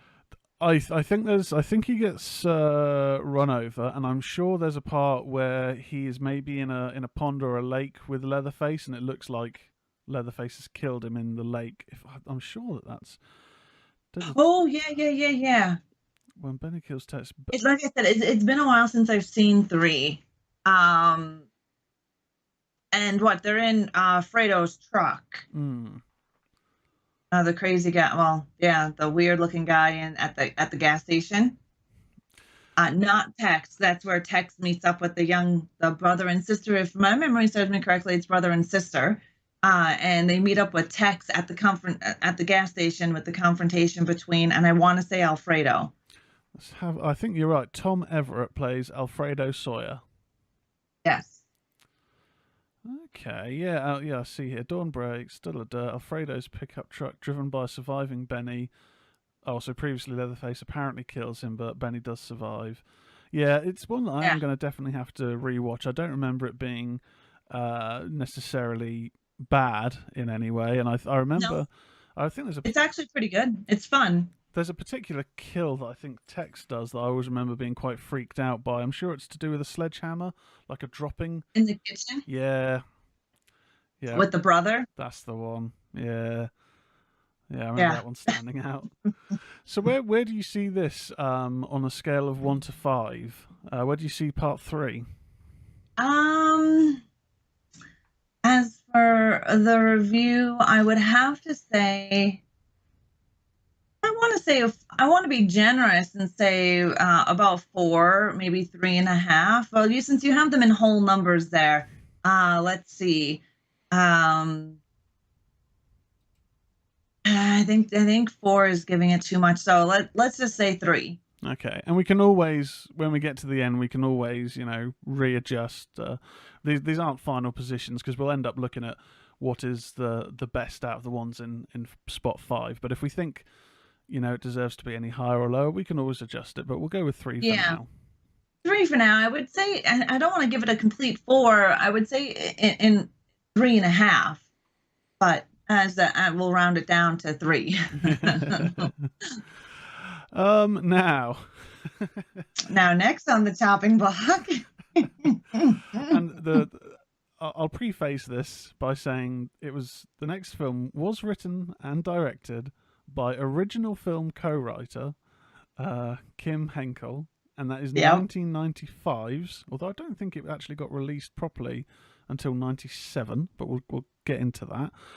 Texas Yeah, Chainsaw. maybe. Yeah, I think they wanted to capitalize on the careers of the two leads because they were not nobodies, but they were unknowns in this, and in the space of 2 years became big time players. Yeah. So yes, we've got number 4, which is Texas Chainsaw Massacre: The Next Generation. Yeah. So So, tell me about this one, Raw. It's so bad you got to laugh at it, though. I think this is besides Leatherface in 2017, these two I feel would be the worst ones in the franchise. Uh, Nobody dies, if memory serves me correctly. Nobody dies by chainsaw in Return of the Texas Chainsaw Massacre, No. where we see Matthew McConaughey, Renee Wenger, something like that. Her name Yeah. is. Yeah. Um, it's fun. Is it worth the watch? Sure. I won't ever tell anybody that a horror movie isn't worthy of a watch, because you never know what that person's going to like. We do get to see like a full-on female, like Bubba, Yeah. nail polish and all, because I believe there's a scene that he does do some nail polishing. He does, yeah. But I think this is just one of the many faces of Leatherface and his personalities. Yeah, so on the stream, I think it was last week's stream, I was talking about obviously the upcoming discussion on the Texas Chainsaw films, and I'd said that I'd recently watched Texas Chainsaw Massacre: The Next Generation for the first time, and it's not available on any streaming platforms. I didn't really want to buy it, so I rented it on Amazon Prime for it's like £4.99, which is probably about $8-9 US. And while I was mentioning this, the chat then happened to mention, "Oh yeah, that's on the horror channel on free TV. At like 11 o'clock tonight." And I was just like, "Oh, if I'd have known that it was going to have a TV screening, I could have saved myself a few bits of coin." But I was hoping to get a particular experience with this film, so I'll give you some background. The most recent Friday the 13th film that I'd seen was Part 9, Jason Goes to Hell. So the reason I hadn't seen that for such a long time, being a horror fan, was it's never in any of the box sets because it was a different studio. I think it was New Line. And it never really got any screenings, and the general reviews of it were obviously Jason's not in it a lot, it's not so good. So I happened to think, let's just rent it, let's give it a watch. I'm a horror fan. I can't say I've only seen 90% of the Friday films, and I had a great time. I actually really enjoyed Jason Goes to Hell. So I was hoping I'd get the same experience with Texas Chainsaw Massacre: The Next Generation. I did not. No. I mean, it's fun. To me, it's funny. The Return of Texas Chainsaw Massacre, and I thought it was funny. Matthew McConaughey, was good in it, and I remember there was some controversy with Matthew because he was in doing a movie. I don't remember, but I remember reading about it way back in the day when it first came out, this movie. And what was it, the 94, 95 era? I was just graduating high school. So I remember the controversy when, with Matthew McConaughey, he was either filming a movie and they wanted to hold this one back from being released. Wow. Because they didn't want this film to tarnish the up and coming film that he was doing. Which is understandable. I guess It is understandable because this is a not so great one in the franchise, to be honest with you. And I know it gets a lot of hate. I mean, but it's fun. If you go into it, with no expectations, it's still an okay movie. It's not the best out of the franchise. And if I have to rate this one, I'm probably going to give it a 2. Okay, yeah. I mean, that's before I pop it in at number 2, what did you think about the Illuminati subplot that they introduced in this film? A lot of conspiracy theory, right into this one. I just thought it was off the, like, why would you even bring that in? A little weird. What are you trying to say, that Bubba and his family is part of the Illuminati? I'm like, yeah, it's. I thought that was weird. It's like bringing in Thorn for Halloween. Yeah, Yeah, I mean, I love Halloween is kind of my franchise that I grew up with, and yeah, the whole Thorn storylines are strange, but in a weird way, I don't Hmm. know. I just It kind of kind of makes sense yeah, with they're Thorn. trying to give an Illuminati? explanation. No. Exactly. It was a The Illuminati plays nothing within this family. And I can see the whole story with Michael and Thorn, and we find Thorn down the road, and it can be a little more plausible to having cult magic creating a supernatural being to cause havoc and be evil. That's more plausible than thinking the friggin' Illuminati. yeah, yeah. It was very much out of left field. And yeah, I don't think Leatherface kills. There's certainly no chainsaw deaths in it. I don't think he kills anyone. There's a lot of I don't think manic so either. screaming. Mm. Yeah, I don't think anybody does die by a chainsaw. I'm fairly certain Matthew McConaughey kills. I know he runs over a lad near the start, and he uses his bionic knee to crush someone's head. I think that might be it. I'm sure there was I another think character. so. Yeah, I think they're all McConaughey's kills. Yeah. So we're gonna go. We're gonna go number. We're gonna give it a two on the scale for Next Generation. Yes. Okay. Now the series took a bit of a break, as tends to happen with a franchise when yeah, an entry comes out that's maybe a bit less than favourable. But I guess what you could say started really the horror remake craze. I mean, remakes been happening forever, but there was a real boom period in the 2000s, and I think this one may have been the start of it. Yeah. 2003. 2003, yeah, that's it. Marcus Nispel and written by Scott Kosar. Texas Chainsaw Massacre. Hmm. I actually like this one. This is the one with Jessica Biel, Jessica Biel. right? There's a couple of famous faces in this Hmm. one. Eric Balfour Hmm. and Arlie Emery of Full Metal Jacket fame. Yes, yes, yes, yes. As he ends up taking over the police role, which I really enjoyed in this film. I love him as an actor. Um, So good. 2003 Texas Chainsaw Massacre. I thought it was very well done. Very well done. I liked the way they portrayed the family members that were there. Yeah, it was. I mean, it was a huge success as well. Made on a budget, which Yeah. think was quite small then. I mean, I know obviously inflation, but it was a 9.5 million budget then. It made over 107 million. Hmm. Yeah, they. I think it was so well done, and it was so creepy as well. It didn't.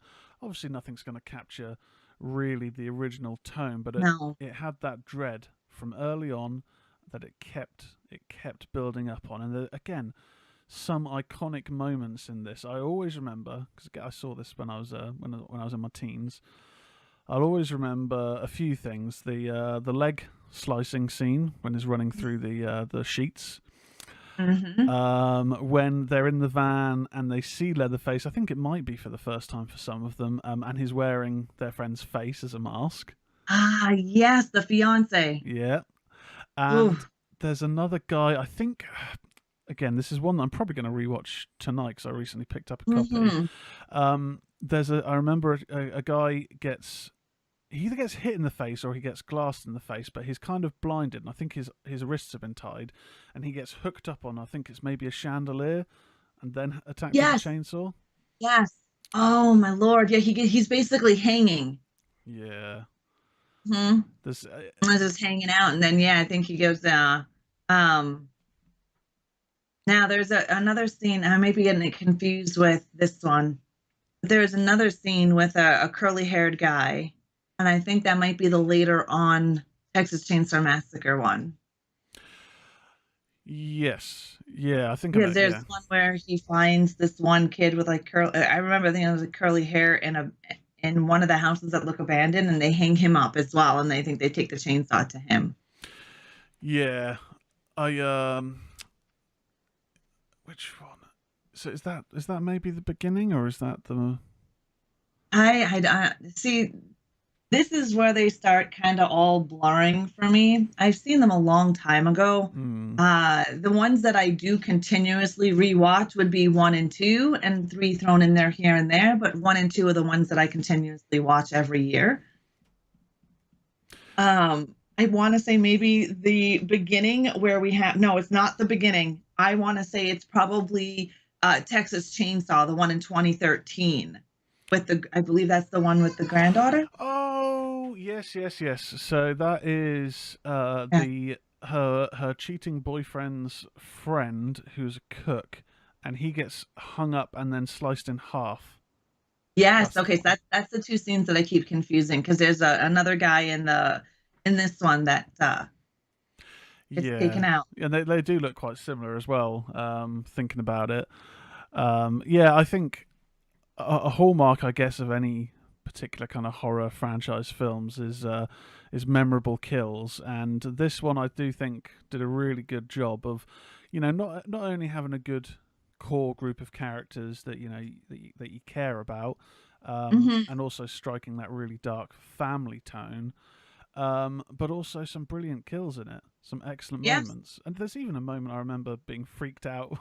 It's after the guy gets his one of his legs sliced off, gets dragged back in by Leatherface, who then basically salts and packs the wound as if it Yes. was like produce. Yes. So good. So little details like that I think Uh, were brilliant. and I think in the remake we actually get to see Leatherface's real face, I'm sure there's a if moment memory serves me correct. because there's those two women. I can't remember if they're family members or family friends who say about his affliction. Uh, Yeah, they're family friends, yeah, or somewhere along there. Who knows with that convoluted bloodline? yeah. I'm definitely gonna have to rewatch this one this evening. Mm. But yeah, I really enjoyed the remake. What do you think on a scale of 1 to 5? I'll have to say the remake is at least a 4. Yeah, I like the way they tried to uphold 74 in this one. They definitely, when they remade it, they were remaking it with care. I like the characters that they used. I like the actors that they used. yeah. So for me, I think that is yeah, I'm gonna give it a 4. I liked everything about it. I liked a lot of stuff about it. So just to notice the bottom bit is cut off. There we go. Excellent. Yeah, number 4 out of 5. I think it's not maybe as iconic as the first two, but it's a really entertaining film, and it's one of the rare good modern. I say modern, it's a few years old now, but rare good modern remakes. Because we got some remakes in this period, and this, and I think the Friday the 13th remake did a good job with iconic source material. You mean 2009? Was it 2009, the Friday the 13th? The remake, like with Derek Mears playing Jason Yes. Voorhees with the Millennials? Yes, yes, where the guy is trying to find his sister. Yeah, it's got the guy from Supernatural. Yeah, yes, yes, yes. Jared Padalecki or some shit like that. Yeah. I mean, I think that was an entertaining. It's not even really a remake, is it? It's just a new story with Jason kind of ignoring the originals with a bit of a hint of the first one Yeah, story. I mean, if they're gonna go off and make it a remake, it's definitely not a remake of one because we know Jason wasn't even around for one, and his mother was the Hmm. actual killer. And two, well, in 2009, Jason's already had his mask. So if they were gonna make a remake and they were gonna say it was a remake, I would have to say it's probably the remake closest to three, part Yeah. three of franchise because one, it wasn't Jason. Two, he has a bag over his head, a potato sack or pillowcase for part two. Yeah. And in 2009, when we see Derek Mears, he's got the mask. So I would have to say it's probably a sequel to three. Yeah. I didn't care for 2009 Friday the 13th. No, not a fan of that Not at one. all. Yeah, fair enough. It's I remember some bits of it, but it was definitely quite dumbed down. It was definitely very of the era, I suppose you could say. Yeah. I certainly prefer it to the remake of Nightmare on Elm Street. That for me is the low point of remakes. That didn't sit with me, that one. Yeah, I didn't like that. I'd never even seen it. I heard what they did to Freddie and how they brought the fact that he was a pedo into the build. I mean, it was kind of insinuated, but Wes Craven took that out of the original script for a reason. And he had a few reasons why he took that out. And to bring that back in after the original creator of this has taken it out for his reasons and to bring it back in, I just didn't care for that. No, it That's was the way Freddie looked. for me. It was kind of just it had that tone of teen 2000s, and they didn't have the inventiveness of the Wes Craven and even the sequels, the No, original Nightmare films. It didn't have that kind of Robert is Freddie. yeah. It's hard to replace Freddy Krueger with anybody because of the comedic value that Freddy brought to his character, where Jason can kind of be replaced because it's just a mask. He's pretty much silent throughout all the franchise without some grunts here and yada yada. But Yeah. same thing with Michael. Michael doesn't have too much of anything going on. Freddy, on the other hand, he's full of one-liners, his body language, the comedy that he brings, his facial expressions, even though he's covered with different types of latex. Yeah. They totally missed that when they remade Nightmare on Elm Street. I mean, I haven't even seen it, so. Oh yeah, I wouldn't put myself through that if yeah, unless it happens to be on TV and there's nothing else on. I own it in my collection because it's part of my collection. Other than that, I would not have owned it. No, it's just not very I'm good. totally against it. Yeah, and I think one of my main gripes with it was obviously when you die in your sleep, you die in real life, but it kept hammering home that moment of someone's in peril. Oh, they've just woken up. Oh, but now they're actually in peril again. Oh, they've just woken up, and it's it didn't utilize that the mystique of, wait a minute, are they still awake? Because things seem a bit odd now. Yeah, it was a big misstep. Mm-hmm. It was a big old misstep. But the next one, they decided to go down a different route after the success of Texas Chainsaw Massacre, the remake. They'd ended in a position where they could have gone down the sequel route, because you've now got a one-arm Leatherface, and I think it's how the film starts is kind of really the ending on the remake, where police are investigating the house and are attacked by the still living Leatherface. But instead of going down a sequel route, they went down the prequel route with Texas Chainsaw Massacre: The Beginning. Mm-hmm. I'm going to be honest, Raw. I enjoyed this film when I saw it, but I've only seen it the once many years ago, and I can't remember a whole lot about it. I want to say this is where they bring in the other family. The new beginning is where they bring in the Hewitt family, and mom is working at the slaughterhouse, and she gives birth to Bubba in the slaughterhouse, but she dies. The guy who runs the slaughterhouse takes Bubba, throws him into a dumpster. This lady then finds Bubba and takes him back to the house because I guess Bubba was kind of deformed and so forth. This one's not it's not bad at all. This is where I believe we start seeing the Hewitt family and a different storyline of Bubba comes in. Yeah, that sounds kind of familiar. I mean, like I say, it's been such a long time since I've seen it, but I mean, the main things that I can really remember about this film is the finale. I remember, she thinks she's escaped, but Bubba's still in the car, in the back of the car. I think there's a scene where potentially for the first time, I don't want to say that definitively, but potentially for the first time in the franchise, you see quite graphically Bubba taking someone's face off. Yes, I think so. Yeah, I think this might be the first one they show that. Maybe it's because the first one where they could, kind of use effects that would, not make it look too to Right, but they also weren't going for a PG rating when they made no. the beginning, right? They were still in the R genre. Toby wanted and he wanted a PG rating for 74 just so he knows people would see it because at the time they were giving it an X rating, meaning it would never hit theaters, right?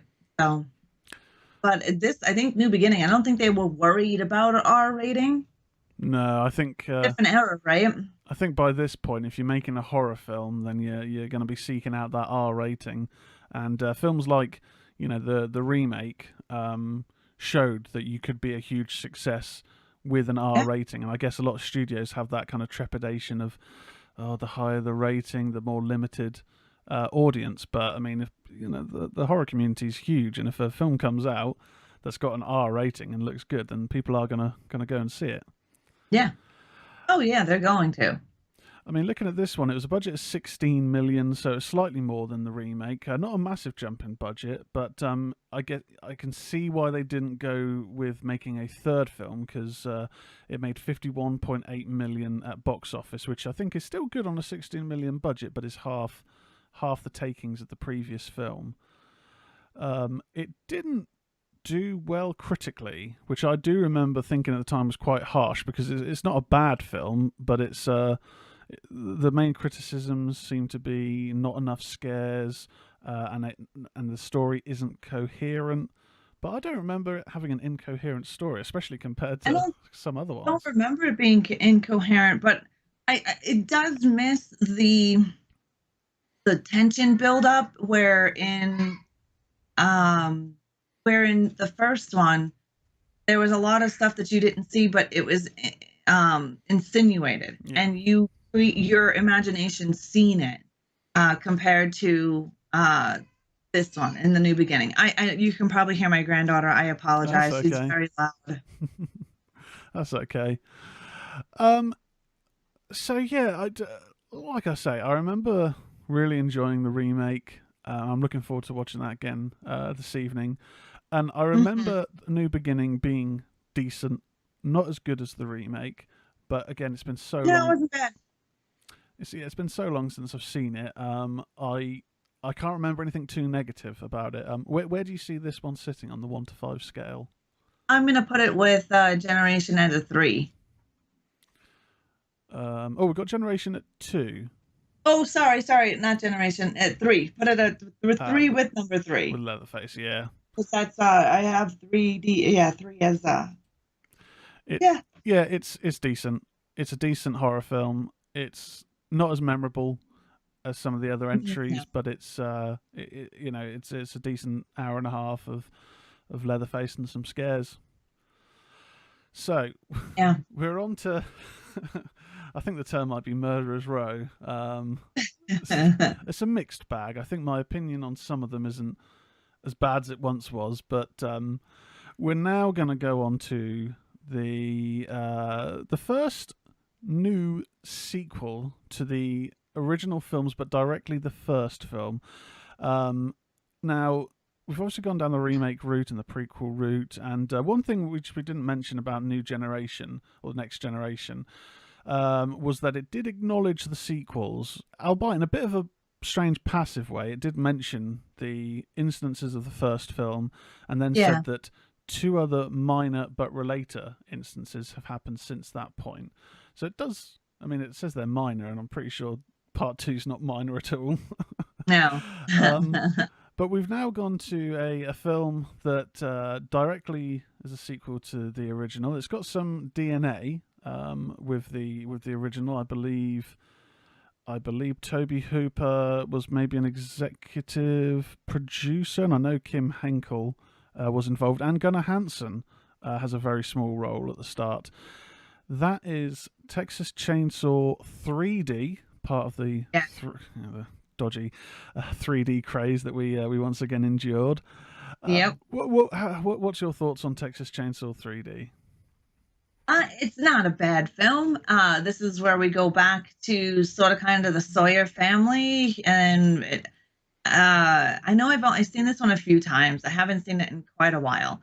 The story is a little weird. The fact that Bubba is just hanging out in the basement, just all cool and all, and then Grandma up and dies.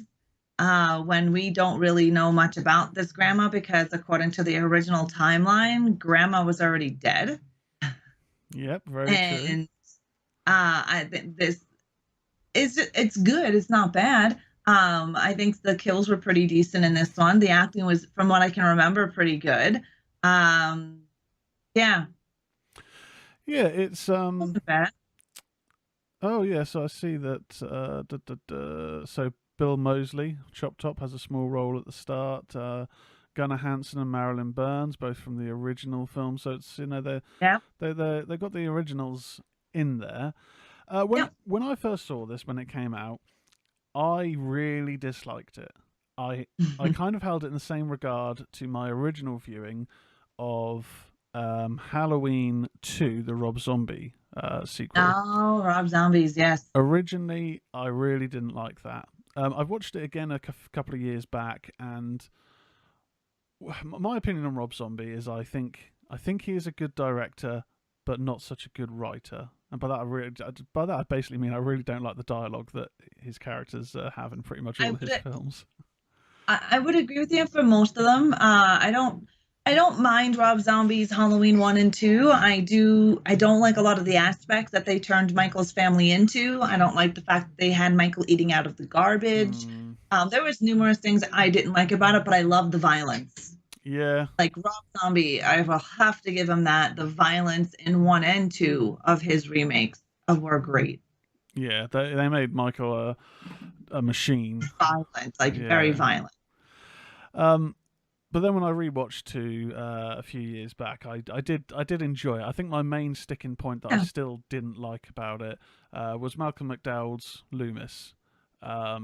Yeah, that just Yeah, I didn't care for Loomis either. no. When you I know it's a new interpretation, but Donald Pleasance, his portrayal throughout all of the films, like was I held that quite dearly, and Yes. yeah, just it wasn't quite for me. But when I first saw 3D, the main things that I didn't like about this film, I remember the kills being good, and my opinion has softened a bit after watching it in the last week. But my main gripes were, like you say, about the whole grandma storyline and him living in the Yeah, basement. Like timeline wise, that felt a bit odd. it was definitely odd.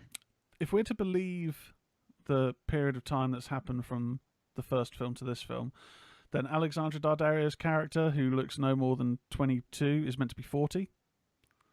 Yeah, Yeah, which they could have I got. would think so if you were to line up the timelines and the age of Leatherface, right? What is he supposed to be? When was he born? Um, it wasn't in 69. But it was in July. I don't remember the year of his birth at the moment, but it would mean that Baba was even older in this one. And in order for her to be a granddaughter of any kind, she would have to be a hell of a lot older. Yeah, and they could have got away. They could have got away from that by. They don't necessarily specify the current period's year in this, I don't think, but they have mobile phones live feeding. You know. Yeah, they do. Yeah. And she's a Sawyer that was removed by the lynching in the beginning. Like not the Yeah. beginning of this film, but the backstory that we get to know that she is a Sawyer. Yeah. And we do get to see a vigilante part, right? Where the family is attacked and there is a baby. But if this is taking from 73, you do the math of the year that she is, that's definitely not gonna line up. Not Yeah. at all. I mean, I think in my head, I want to think that they were setting this film 15, 20 years later and then just kind of overlooked how technology can kind of, date it or set it at a period where it can't be, too far back in the past. Because you've Yeah. got the sheriff who's in the opening scene, doesn't look a day older, and he's still the sheriff later on. Yeah, the whole aspect where the family, the Sawyer family get lynched, get shot, and house burnt down.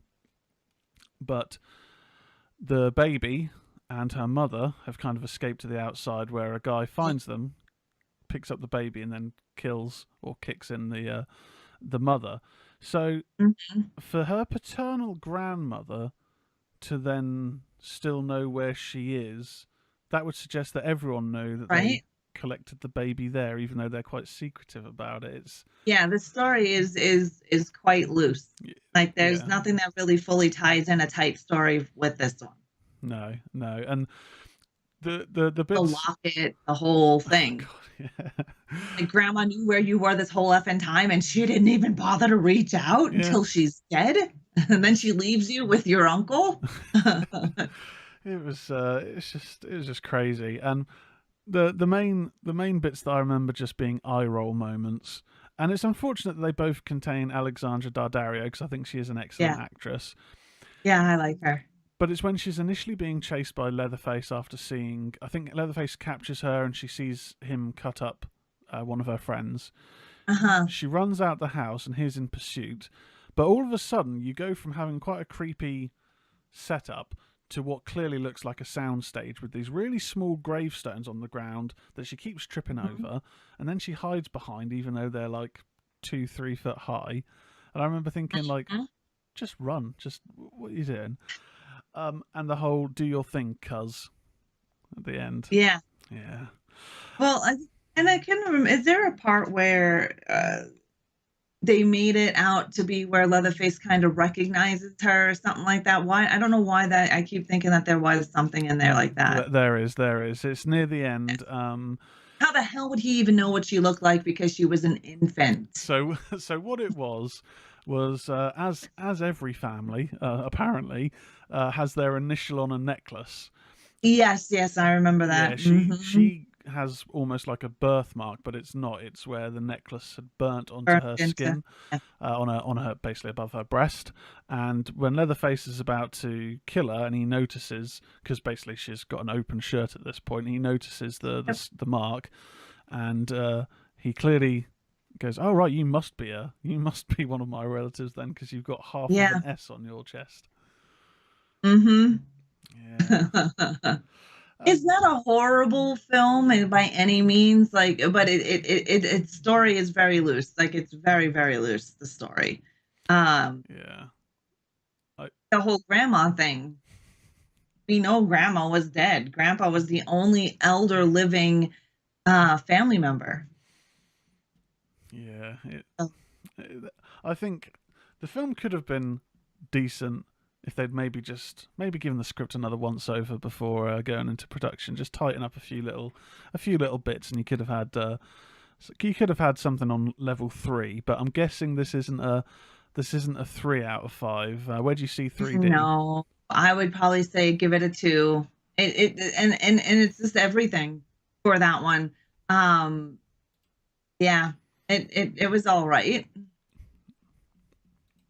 The story really screwed it up. The whole granddaughter being left the house, that whole thing. Yeah, it's it's a decent little popcorn film.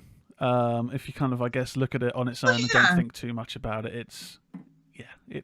Texas Chainsaw Massacre is a fun franchise. It's go into it with the fun aspect to it. It's a fun franchise. It's cannibals, and then there's parts where they're not cannibals. I don't know, but it's just a fun franchise. I have fun with it. I'm not going to say not to watch any of them. They all deserve at least one reviewing Yeah, of it. Even the shitty Leatherface from 2017, I don't like that one at all. and that brings us directly on to Yep. 2017's Leatherface, Where they changed the whole story. directed by Julian Mari and Alexandre Bustillo. Two directors I've never really heard of, and written by Seth M. Sherwood, starring Stephen Dorff, who's is quite a big actor. Vanessa Hmm. Grasse, Sam Strike, and Lily Taylor. Oh, Lily Taylor. She's from The Conjuring, isn't she? I'm fairly sure Yes. she's the mother in that. Yeah, Um, she is the mother. She does portray the parent family. Yeah. yeah, that's it.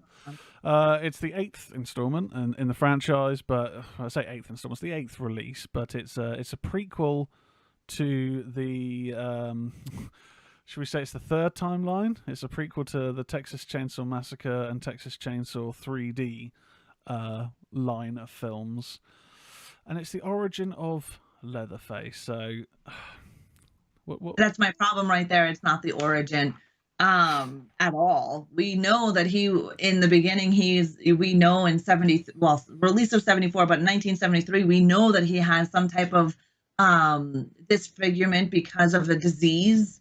We do know his family was, kind of backwoods, poor, family. This one here, we bring in a Leatherface, which, if I remember correctly, is a teenager who kidnaps somebody, a nurse or whatever, and they go on some kind of killing spree, and then he gets his face cut open by something, and that's how they get him to call Leatherface. I don't know. I think this one's a steaming hot pile of crap. Yeah, I've only seen this one. I've seen it once, and I will not see it again. Yeah, agreed. I didn't enjoy it at all. I didn't find any kill in it memorable because, well, when you've got a film that's focusing solely on, the series antagonist, you don't have enough time to build any sort of protagonist that you can really care about. Yeah. So when they do kill people, the main thing that I remember from this one, and it was one of those scenes where it just made me roll my eyes because I could see what they were attempting to do by having a little twist. But to me, I thought it was dumb. And that is where you've got there's a few characters that, I can't really remember this one too well. They've been in some sort of psychiatric clinic or young offenders clinic. Yeah, they were in some kind of orphanage or something like that. Yeah. Yeah. One of them is quite a mental institution or something. Yeah.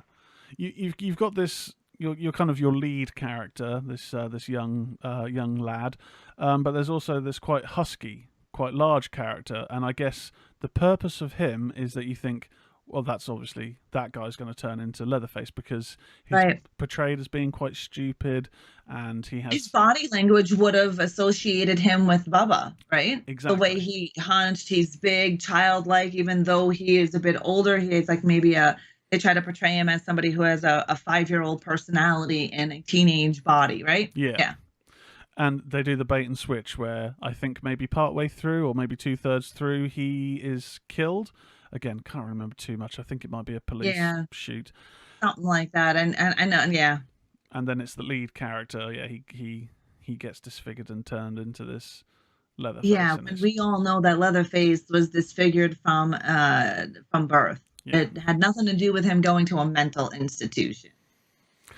No. I don't like it when they completely change things but keep the same name like Leatherface. No. You could have made a whole new story, and this could have opened up a whole new franchise. Well, we've got Seth M. Sherwood to blame for this. So just reading a little blurb from Wikipedia. Following the financial success of Texas Chainsaw 3D, a sequel went into development with director John Lesson-Hop for a planned shoot in Louisiana, but it failed to receive the green light to move forward. So in favour of avoiding the convoluted continuity of the previous films, whilst going in an unexpected direction, I mean, most of the sequels is, a convoluted continuation. Seth M. Sherwood pitched Leatherface to Millennium Films as a prequel that would follow the titular character in a mentally competent state, enduring trauma that transforms him into the intellectually disabled murderer seen in the previous films. Yeah. See, I think if they would have used the family timeline and maybe showed us Drayton Sawyer or maybe Slaughter, because we don't technically see the elder brother Slaughter at all in 73. It's insinuated that he was the one who was caught and captured for the murders. Sorry, my cat in 73. And I can see if they utilized this movie Leatherface and used it for one of the other siblings. Free Bubba. Yeah. And I think part of just generally this isn't a very good film at all, but I think part of the I guess a bit of a misstep that maybe started with 3D and I think maybe goes through, this 3D list and the next film is we're missing that family dynamic. which I think is quite Yeah. key. That The Leatherface. family dynamic is key because we do see it in 73, release of 74, and we do see it in part 2. We see it in 3. We see it in we see it through the entire franchise technically. And then this new one, we don't see that. It's supposed to be a direct sequel, but it's hard to remove part 2 when part 2 literally is the sequel, because number 3 was also supposed to be a sequel to 1. Yeah, and you know, would one have stood out as much if Leatherface was a lone, crazed killer? I think part of the horror is that he's not alone. He's part of this family, and they're all quite, they're all at Yeah. different levels of Oh, yeah. depravity. I think the family plays a bigger role than what most people think. And when we come to the newer Texas Chainsaw Massacre, taking out the family aspect, but I mean, I can see Bubba being found since he has a mental handicap. I can see him being found by this lady and then taken care of under her wing without the family, because we do know all shit went crazy in part 2. Things got blown up. Drayton's dead. Chop Top is dead. Leatherface should technically be dead. Yeah. So if we were going off, Chop Top, if we go directly from 73, Chop Top wasn't even in the picture, right? So when Drayton escaped with Bubba and Grandpa, and they went underground, it could have been, I look at it from that way when we see the new one, that maybe she did find a, hurt, injured, confused Bubba. And that's why the family isn't there, because nobody made it out alive. Yeah, very true. From the first one. I don't know. But Leatherface 2017, I'm going to have to give it a 1. Yeah, I didn't enjoy it. I don't think there's much redeemable about it. No. Well, that moves us then on to our last film on the list, and the most recent one. And it was one of those releases, Netflix releases, that generated a lot of buzz, both positive and negative. So it's quite a divisive film in the franchise, and I guess divisive in terms of horror releases so far this year, and that is the 2022, directed by David Blue Garcia, with a screenplay by Chris Thomas Devlin, story by Fede Alvarez and Orodo Sayaguez, and that is it's just called Texas Chainsaw Massacre. Yeah. So now I've got my opinions on this, and it's not all bad, it's not all good. What do you think? Yeah. What do you think about this one, Raw? I actually enjoyed it. I enjoyed it for what it was. I enjoyed the fact that they brought in some of the stuff from 73, from the release of 74. I like the fact that Bubba still had his limp. I thought that was a great touch. I love the fact that the chainsaw swing, the chainsaw dance. I love that. I love the fact that the chainsaw was thrown. We've seen that throughout the franchise. I liked some of the body language that this Leatherface shown. I did not care for the majority of the actors. I didn't care for the acting. The story kind of fell flat for me in most parts of it. The cinematography I thought was great. The violence, oh my Lord, did I love the violence in this one. Yeah. And the whole, my favorite kill is in the beginning of the film, where they are leaving the town and in the police van, and he literally breaks the police officer's arm in half and then stabs him in the jugular with what? That was awesome. And then he ripped off his mother's face and wears that. That mask is kind of creepy. I'm going to give it that. That mask is creepy looking. Yeah. I did not care for the actors. I didn't care for the storyline. I did not care for Sally. Sally is a legacy. Sally is the only person who escaped that horrific family. And to have her story, I don't know. I don't like the Sarah Connors of horror. I just don't. Laurie Strode is not Sarah Connor. I don't give a shit. 2018 Halloween and Halloween, whatever the hell this new crap is, I don't like any of it. I just don't. I don't like the whole Sarah Connor thing. It's more believable that Sally Hardesty would be a Sarah Connor than Laurie Strode for me. the amount of trauma Lori went through, and in H2O, you actually get to see that scared Lori. You're telling me now all of a sudden she's some badass chick building bomb shelters and shit and said, no, no. But I could see that for Sally. You know, Sally had a horrific, traumatizing thing. She was from Texas. I could see her building up that whole Sarah Connor thing. The fact that she dies, I think, is awesome. When I root for the villain in any horror film, I would rather see everybody dead and no final girls or guys. That is just me. On my review on my YouTube channel, I did give this one an 8 out of 10, and it was an 8 out of 10 because of all of the stuff put together, the cinematography, the eeriness, the kills. I did enjoy a lot of that. I did not care for the storyline with Sally. I did not care for the actors. I especially did not care to try to connect with some high school kid that had a trauma of a shooting behind it. Why do we need a tragic story of a somewhat wannabe final girl? I know people are probably going to hate me on that one. I just don't think we needed any of that. There was a lot of bullshit that we didn't need at all. Yeah, it was the traumatic past storyline and the school shooting. That would have be a lot more happening. That would have made more sense to me if they had played up her fear of guns more, and if guns were more prominent in the film. I think the guns aren't prominent in this film. No, actually, in any of them, really, besides the vigilante parts and shit like that. Yeah, in the franchise. Yeah, it was. I could kind of see what they were going for there, but I think they did miss the mark a bit in it. And I guess also the believability of a bunch of young people basically being able to buy a town. I think they're all meant to be influencers, so probably, millennial thing. Yeah. That was a bit odd for me, but I generally enjoyed the film. I didn't get the initial kind of negative press that was going around of people being disappointed, because in my eyes, and I saw quite a bit on Twitter and Facebook about people ripped it apart. And to me, I kind of thought, well, I watched it with no high expectations at all, mainly because the last film before this was Leatherface, which was trash.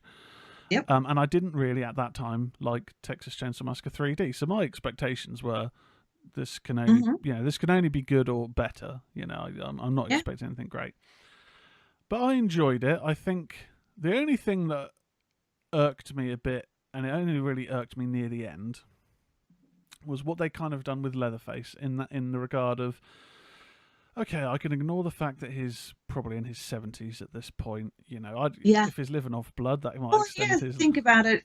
His 70s is not really that old anymore. You've got old people running marathons at that age and older, right? So I don't think his age really would portray anything much. No, it was the main thing for me. Like, I like the fact that we've once again got a killer that runs at you. I love the Halloween and the Friday the 13th films, but it's a nice contrast to have a maniac with a chainsaw running at you rather than the slow pace. Mm-hmm. But the gripe of mine was the cinematic armor. He takes a number of gunshots and he takes basically a chainsaw to his chin. But it's a non-running chainsaw to the chin, right? She hit him with the chainsaw, but it wasn't running, so the chain wasn't moving, so it wouldn't have cut his face open, like cut it up and off.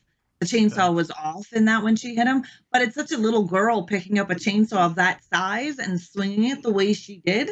Yeah. No, sorry. Yeah, and I can't remember. I mean, I don't really know much about guns, but it's quite a high-powered gun from, I don't know if it's a shotgun. Shooting a shotgun, 12-gauge shotgun. He takes a shotgun to the chest, doesn't he? Or to the stomach. Something like that. Well, not only does he do that, but Sally also stabs him with one of her skinning knives right in the side. Like, she gets him right in the side. So not only does he get shot, he gets stabbed. He also gets hit. I mean, okay, we know he's a strong guy and all, but...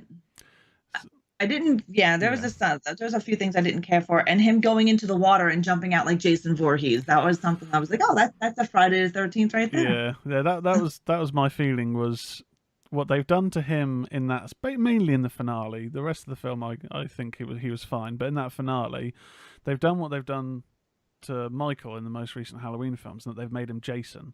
With Jason, it makes Oh, sense yeah.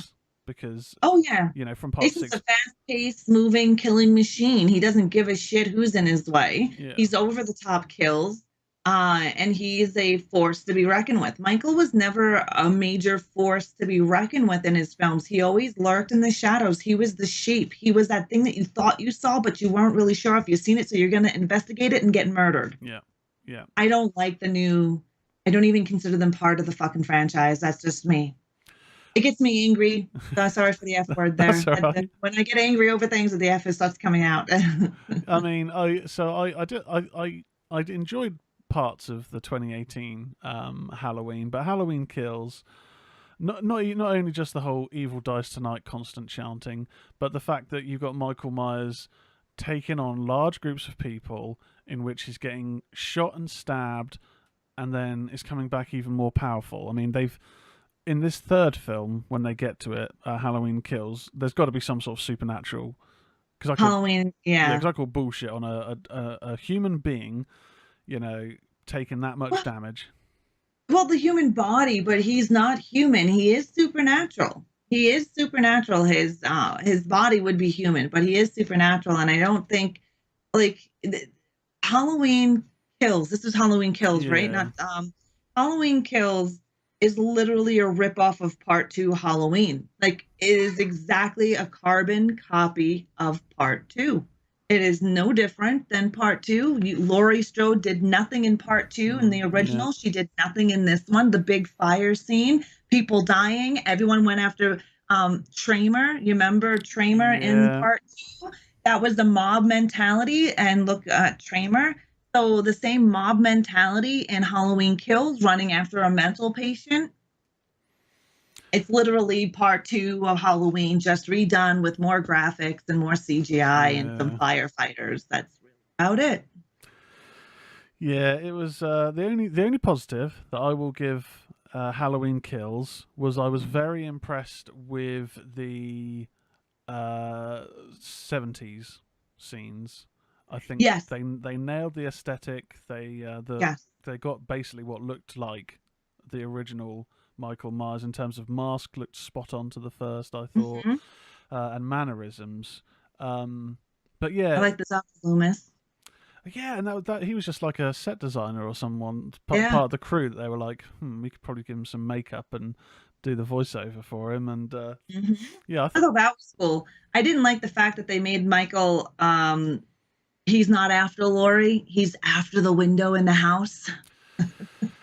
Yeah, that's so lame. That was strange. You tell me he's a window licker? That's what you're telling me Michael is? He's only after that window from that bedroom in that house? And also, why did her daughter go back in the house and go back up there to look out that window? It's asinine. And we noticed that, we know that she had a daughter, and that's a big word, had a daughter. And then in 2018, they bring in a whole new thing. We know she had a son in H2O. What happened to that son? Well, but I know it's supposed to be a direct sequel to Part 1. I'd heard that in the original script for H2O, there was going to be mention of Jamie Lloyd's character, but then they decided to cut it, even though it was just like an offhand mention, which I thought it's a bit of a shame. I mean, I get that the like you say, the Thorn elements got quite convoluted and over the top, but the fourth and the fifth, I mean, I even like the sixth one as well, but the fourth and fifth films, like Jamie Lloyd's a great character, and it was a bit like, there's a bit of a spit in the face to the fans that it was just ignored, but... Which is sad, because it would have been nice to see Jamie down the road, because if Jamie Lee Curtis, Laurie Strode, was going to have a daughter, and she's portrayed in 4 and 5 as Jamie, shouldn't she have been kept? Bring Danielle Harris back on. Right? Should have been the right age, we do see her back in Rob Zombie films. Yeah, which I thought that was quite a that was good, a cool touch. Yeah, I enjoyed that. So with the 2022 Texas Chainsaw, and I don't know if I've heard if they've greenlit a sequel yet, or I think there's going to be, because of the ending of 2022, where you see him walking back up to the house, and I know they tried to make the house look like the original house. Yeah, it did seem similar, yeah. I think it was, I don't think the sequel's been greenlit, but it was the director had said that he has an idea for a sequel. They did leave it open, like he is walking back home. And I did, Well, what's supposed to be back home.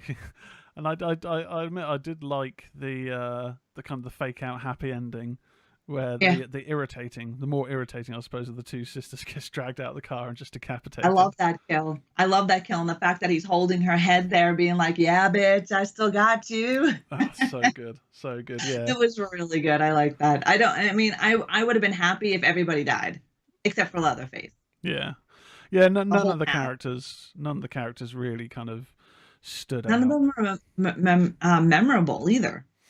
No, I no. mean, you only remember the sister because she was a bitch. Like she was a plain out bitch talking about a guy, talking about right in the beginning. What's his name? Richter. You know, the way uh, she the talks about him and judges his character yeah, before she even knows who he is. Like, who are you, yeah. bitch? Just assumes, oh, he must be a redneck because he's got a cowboy hat and drives a truck. Like, no, that's not Oh, necessarily and he's true. carrying a gun, so he must be compensating. No, bitch. Have you been to Texas? Like, do you know what kind of wildlife just roams around? I guess talking about the story as well, there are parts of it that I did enjoy, which I didn't really necessarily think about at the time, and that was where they assumed that they've bought all of these houses, all of the properties, and this old woman is just refusing to leave, and she says she's got a right to stay there, but she's just And she being awkward. does. Yeah, and she has, and And they were wrong. yeah, and they were wrong and they killed her. So technically, they are murderers and they deserve to die. I Yeah. rooted for all of their deaths. And I did really like the fact that it all started at a gas station. When I saw Richter, Mm. I'm like, oh my God, is he going to be a Tex? Is this like a homage to Tex or a homage to any of the other Texas Chainsaw Massacre, which it is because of the gas station. Yeah. They all meet, right? But I was expecting Richter to be a bad guy, and he wasn't a bad guy. He was actually a really good guy who, these kids were coming in, these are strangers, he was making sure that old lady was, not being roughed up, and sad to see him die, but he had one of the best friggin' death scenes in the film Yeah. besides the opening kill scene. Yeah, I think so many of the deaths, and the one that gets highlighted is the whole carnage on the bus. But I think the It's okay. I mean, it's cool that he massacred all of those people, but it's not I don't think it is the most epic kill or the best kill in the film. no, I like the fight with Sally. I like Yeah. there's two deaths in the kind of, I suppose, the orphanage type house, Richter and the guy that's buying up the properties, who staggers Yes. outside Yeah. with Yeah. half his face missing. Yeah, it's got some I can't say iconic deaths because obviously it's only been out like a minute, but some pretty memorable ones, which I think I think it deserves repeat viewing. Oh, In I've already time. watched it 3 times. Oh, excellent. Yeah, I know. I really love Texas Chainsaw Massacre, like as a whole. It's like it is my second favorite genre besides Friday the 13th. Nice. So where do you see this then in the 1 to 5? Where do you Well, see? since we're at 1 to 5, I gave it an 8 out of 10. So I'm gonna back it to, since we have a 5, I'm gonna give it a 3. Okay. And I'm gonna give it a 3 because of the lack of the story. I didn't care for it. None of the actors were memorable. It felt quick. It was fast. I didn't care for what they did to Sally's storyline. She's a legacy. I didn't care how they did it. Um, I could have done with everybody dying, and I think that would have bumped it up for me even more. The kills were awesome. I Yeah. will have to give it a 3. Okay. Excellent. Yeah. There we go. There we have it. Our Texas Chainsaw Massacre franchise breakdown. Now, I guess the only thing we really need to look at is the top spot, 5 out of 5. We currently have Mhm. got Texas Chainsaw Massacre 1974 and Texas Chainsaw Massacre 2. Now, out of the two, which do you think is better? Which deserves to be the top spot? 173 because it's where it all started. I mean, I love to. I do. I love to. But if we had to go as a like the 1 or 2, number 1 started it all. Without 1, we wouldn't have 2. So 74 would have to be up there. Yeah, yeah, I agree, and I think we've got this. I think we've got this right. We've got our top tier films. We've got the remake, which is incredibly entertaining. Yeah. You know, we've got our decent films being 3, the beginning, and the most recent. Hmm. You know, there's some merit to Next Generation and 3D, and Yeah. Leatherface is trash. Yeah, Leatherface is trash. I mean, the new generation. I mean, the next generation. It's not the greatest, but it's not trash like 2017 Yeah. Leatherface. That was just pure trash. I would have liked to see Toby's son's movie, which never came out, and that was supposed to come out in 2000, and it was All American Massacre. Oh, I don't know And that about was this. written and done. It's not out. You can look for it. You can look it up. There is information on it. It would have been released in 2000. It was written by Toby Hooper's son, and it would be in the same universe as the Texas Chainsaw Massacre, hence why it's called All American Massacre. I would Right. have loved to see that come to fruition. It would be in the universe, just like Spiral is in the Saw universe, right? It wouldn't Gotcha. technically be a Texas Chainsaw Massacre, but it would be an All American Massacre, bringing in and tying in TCM. Oh wow! I mean, I'm gonna have to read up on that.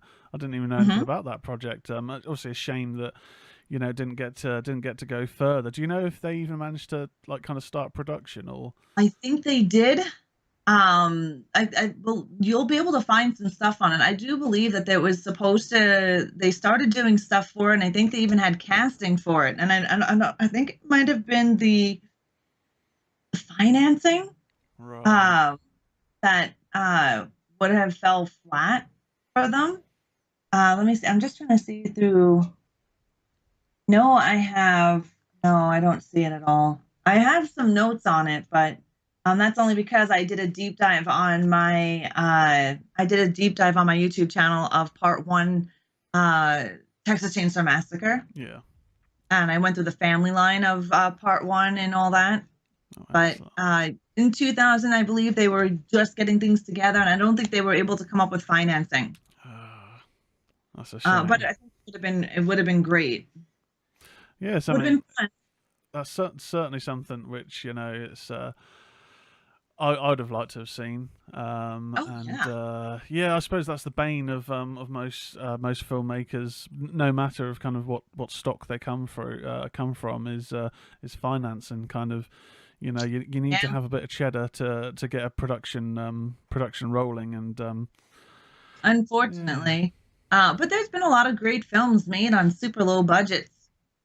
Even nowadays, films that were made on very low budgets. There was a movie, I don't know if you've seen it, it's an indie film. It's called Found, released in 2012. I believe that budget was $8,000, and it did not look like an $8,000 budget.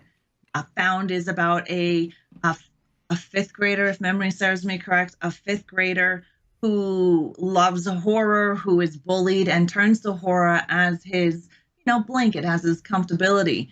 And he finds out that his brother is a serial killer or a killer. Okay. And it's all from the point of view of this kid. Okay, so that's called Found. It's called Found. And then in Found, you're going to find another movie. It's going to be called Headless. Now, Headless, when it was made, Headless, when you see the movie Found, the two boys are going to be watching a horror movie in the bedroom, and that horror movie is going to be Headless. Now, that was just a fake put together movie. It wasn't even a real movie until 2015, when the original, I guess the writer of the novel, Todd Rigney, who wrote that, they ended up making Headless, which is, if you're not into very gory stuff, Headless, it will not be for you. And I mean, I warn people when I tell them to watch it. It's got a lot of sexual violence. It could be a trigger. It is Oh, over the okay. top. And like it's over the top. A lot of people are like, I can handle it. And then they go to see it and they're like, I couldn't even make it through the first 10 minutes. I'm like, I told Yeah. you. Yeah, it's not your everyday horror film. It's Oh no. probably hard to come by for a reason because it's a bit It's extreme. another indie film that crowdfunded to create as well. Hmm. Oh, okay, I'm gonna And I have to believe check. their budget was a bit more because of all the practical effects. Right, okay, I'm gonna have to check it out. I'm gonna have to hunt it Definitely. down. Definitely. I'd love to know your thoughts on it. I'm a very big indie fan. I love indie horror films. So Oh, I could give you a whole bunch. all right, brilliant. Well, so firstly, thank you very much, Raw, for for coming on the show. And this is going to be airing on let me just check the date, Tuesday, the 8th of March. It's going to be live. Well, we're going to be screening this on the show, which is going out live 8 p.m. Tuesday UK time, but then it will be on follow-up watches on streaming and also on podcast feeds. That's under Ministry of Horror, and also the part of the MOS network. Which I think we have a mutual friend, Lawrence. Yes. Lawrence is Yes, we do. Yeah, he's spoken about you many times in the past. Yeah, really Lawrence cool guy. is awesome. He is very cool guy. So before we go raw, tell us where we can find you. Give us your socials and what you've got in the pipeline. Sure. Thank you for having me on the show. I apologize for last week when we were supposed to meet up, but I'm very glad we were able to create and come together today. You can find me on Twitch at twitch.tv/Reanimator, on YouTube as Reanimator, Twitter and Instagram as Reanimator, but on Twitter you can find me as Reanimator, but an underscore after the R because somebody has my name. Somebody who doesn't even use their Twitter since 2017 has my name. God, have you tried reaching out to them at all? No, because they're gone. Like they're disappeared. They haven't touched the account in 2017. Oh, that's frustrating. Very, because I didn't think I was getting into content creation at that time, right? My name is from the horror film Reanimator, Jeffrey Combs, H.P. Lovecraft. 1985. I'm a huge Lovecraft fan. Yeah. So that's where the name comes from. That's where you can find me. Excellent. And you mentioned you've done a retrospective on Texas Chainsaw Massacre 73. So can people find that on your YouTube channel? Yes, there's a playlist already started for the Texas Chainsaw Massacre deep dive. I will be doing deep dives on 2, 3, 4, 5, and as we go down the line, what I started doing, since people are still confused about the family line, I went in on the first deep dive on the family background. So Nubbin Sawyer, the hitchhiker, Drayton Sawyer, Grandpa, and a really deep dive on their characters and why I feel Leatherface is who he is. And then part 2 will come, 3, 4, and they're deep dives. So I think it's like a 25-minute video. Excellent. Well, I mean, I'm going to be making sure to sub to the channel because I appreciate it. I mean, no, it's brilliant. I mean, thanks for coming on the show, and I've learned kind of lots more of the hidden details which I just hadn't picked up. I mean, I love hidden details. Like I watch movies, and then if I'm watching them for like the 3rd or 4th time, I'm actually Googling or I'm going through some of my books. I have a lot of books like Camp Crystal Lake Memories. The thick book is that's huge. It's huge. I have that. I've read it. I've got a couple of the Gunnar Hansen and Texas Chainsaw Massacre, Halloween. So, and I read through them because that's my hobby. That's my passion. So a lot of people will do whatever hobbies. That's my hobby. Yeah. No.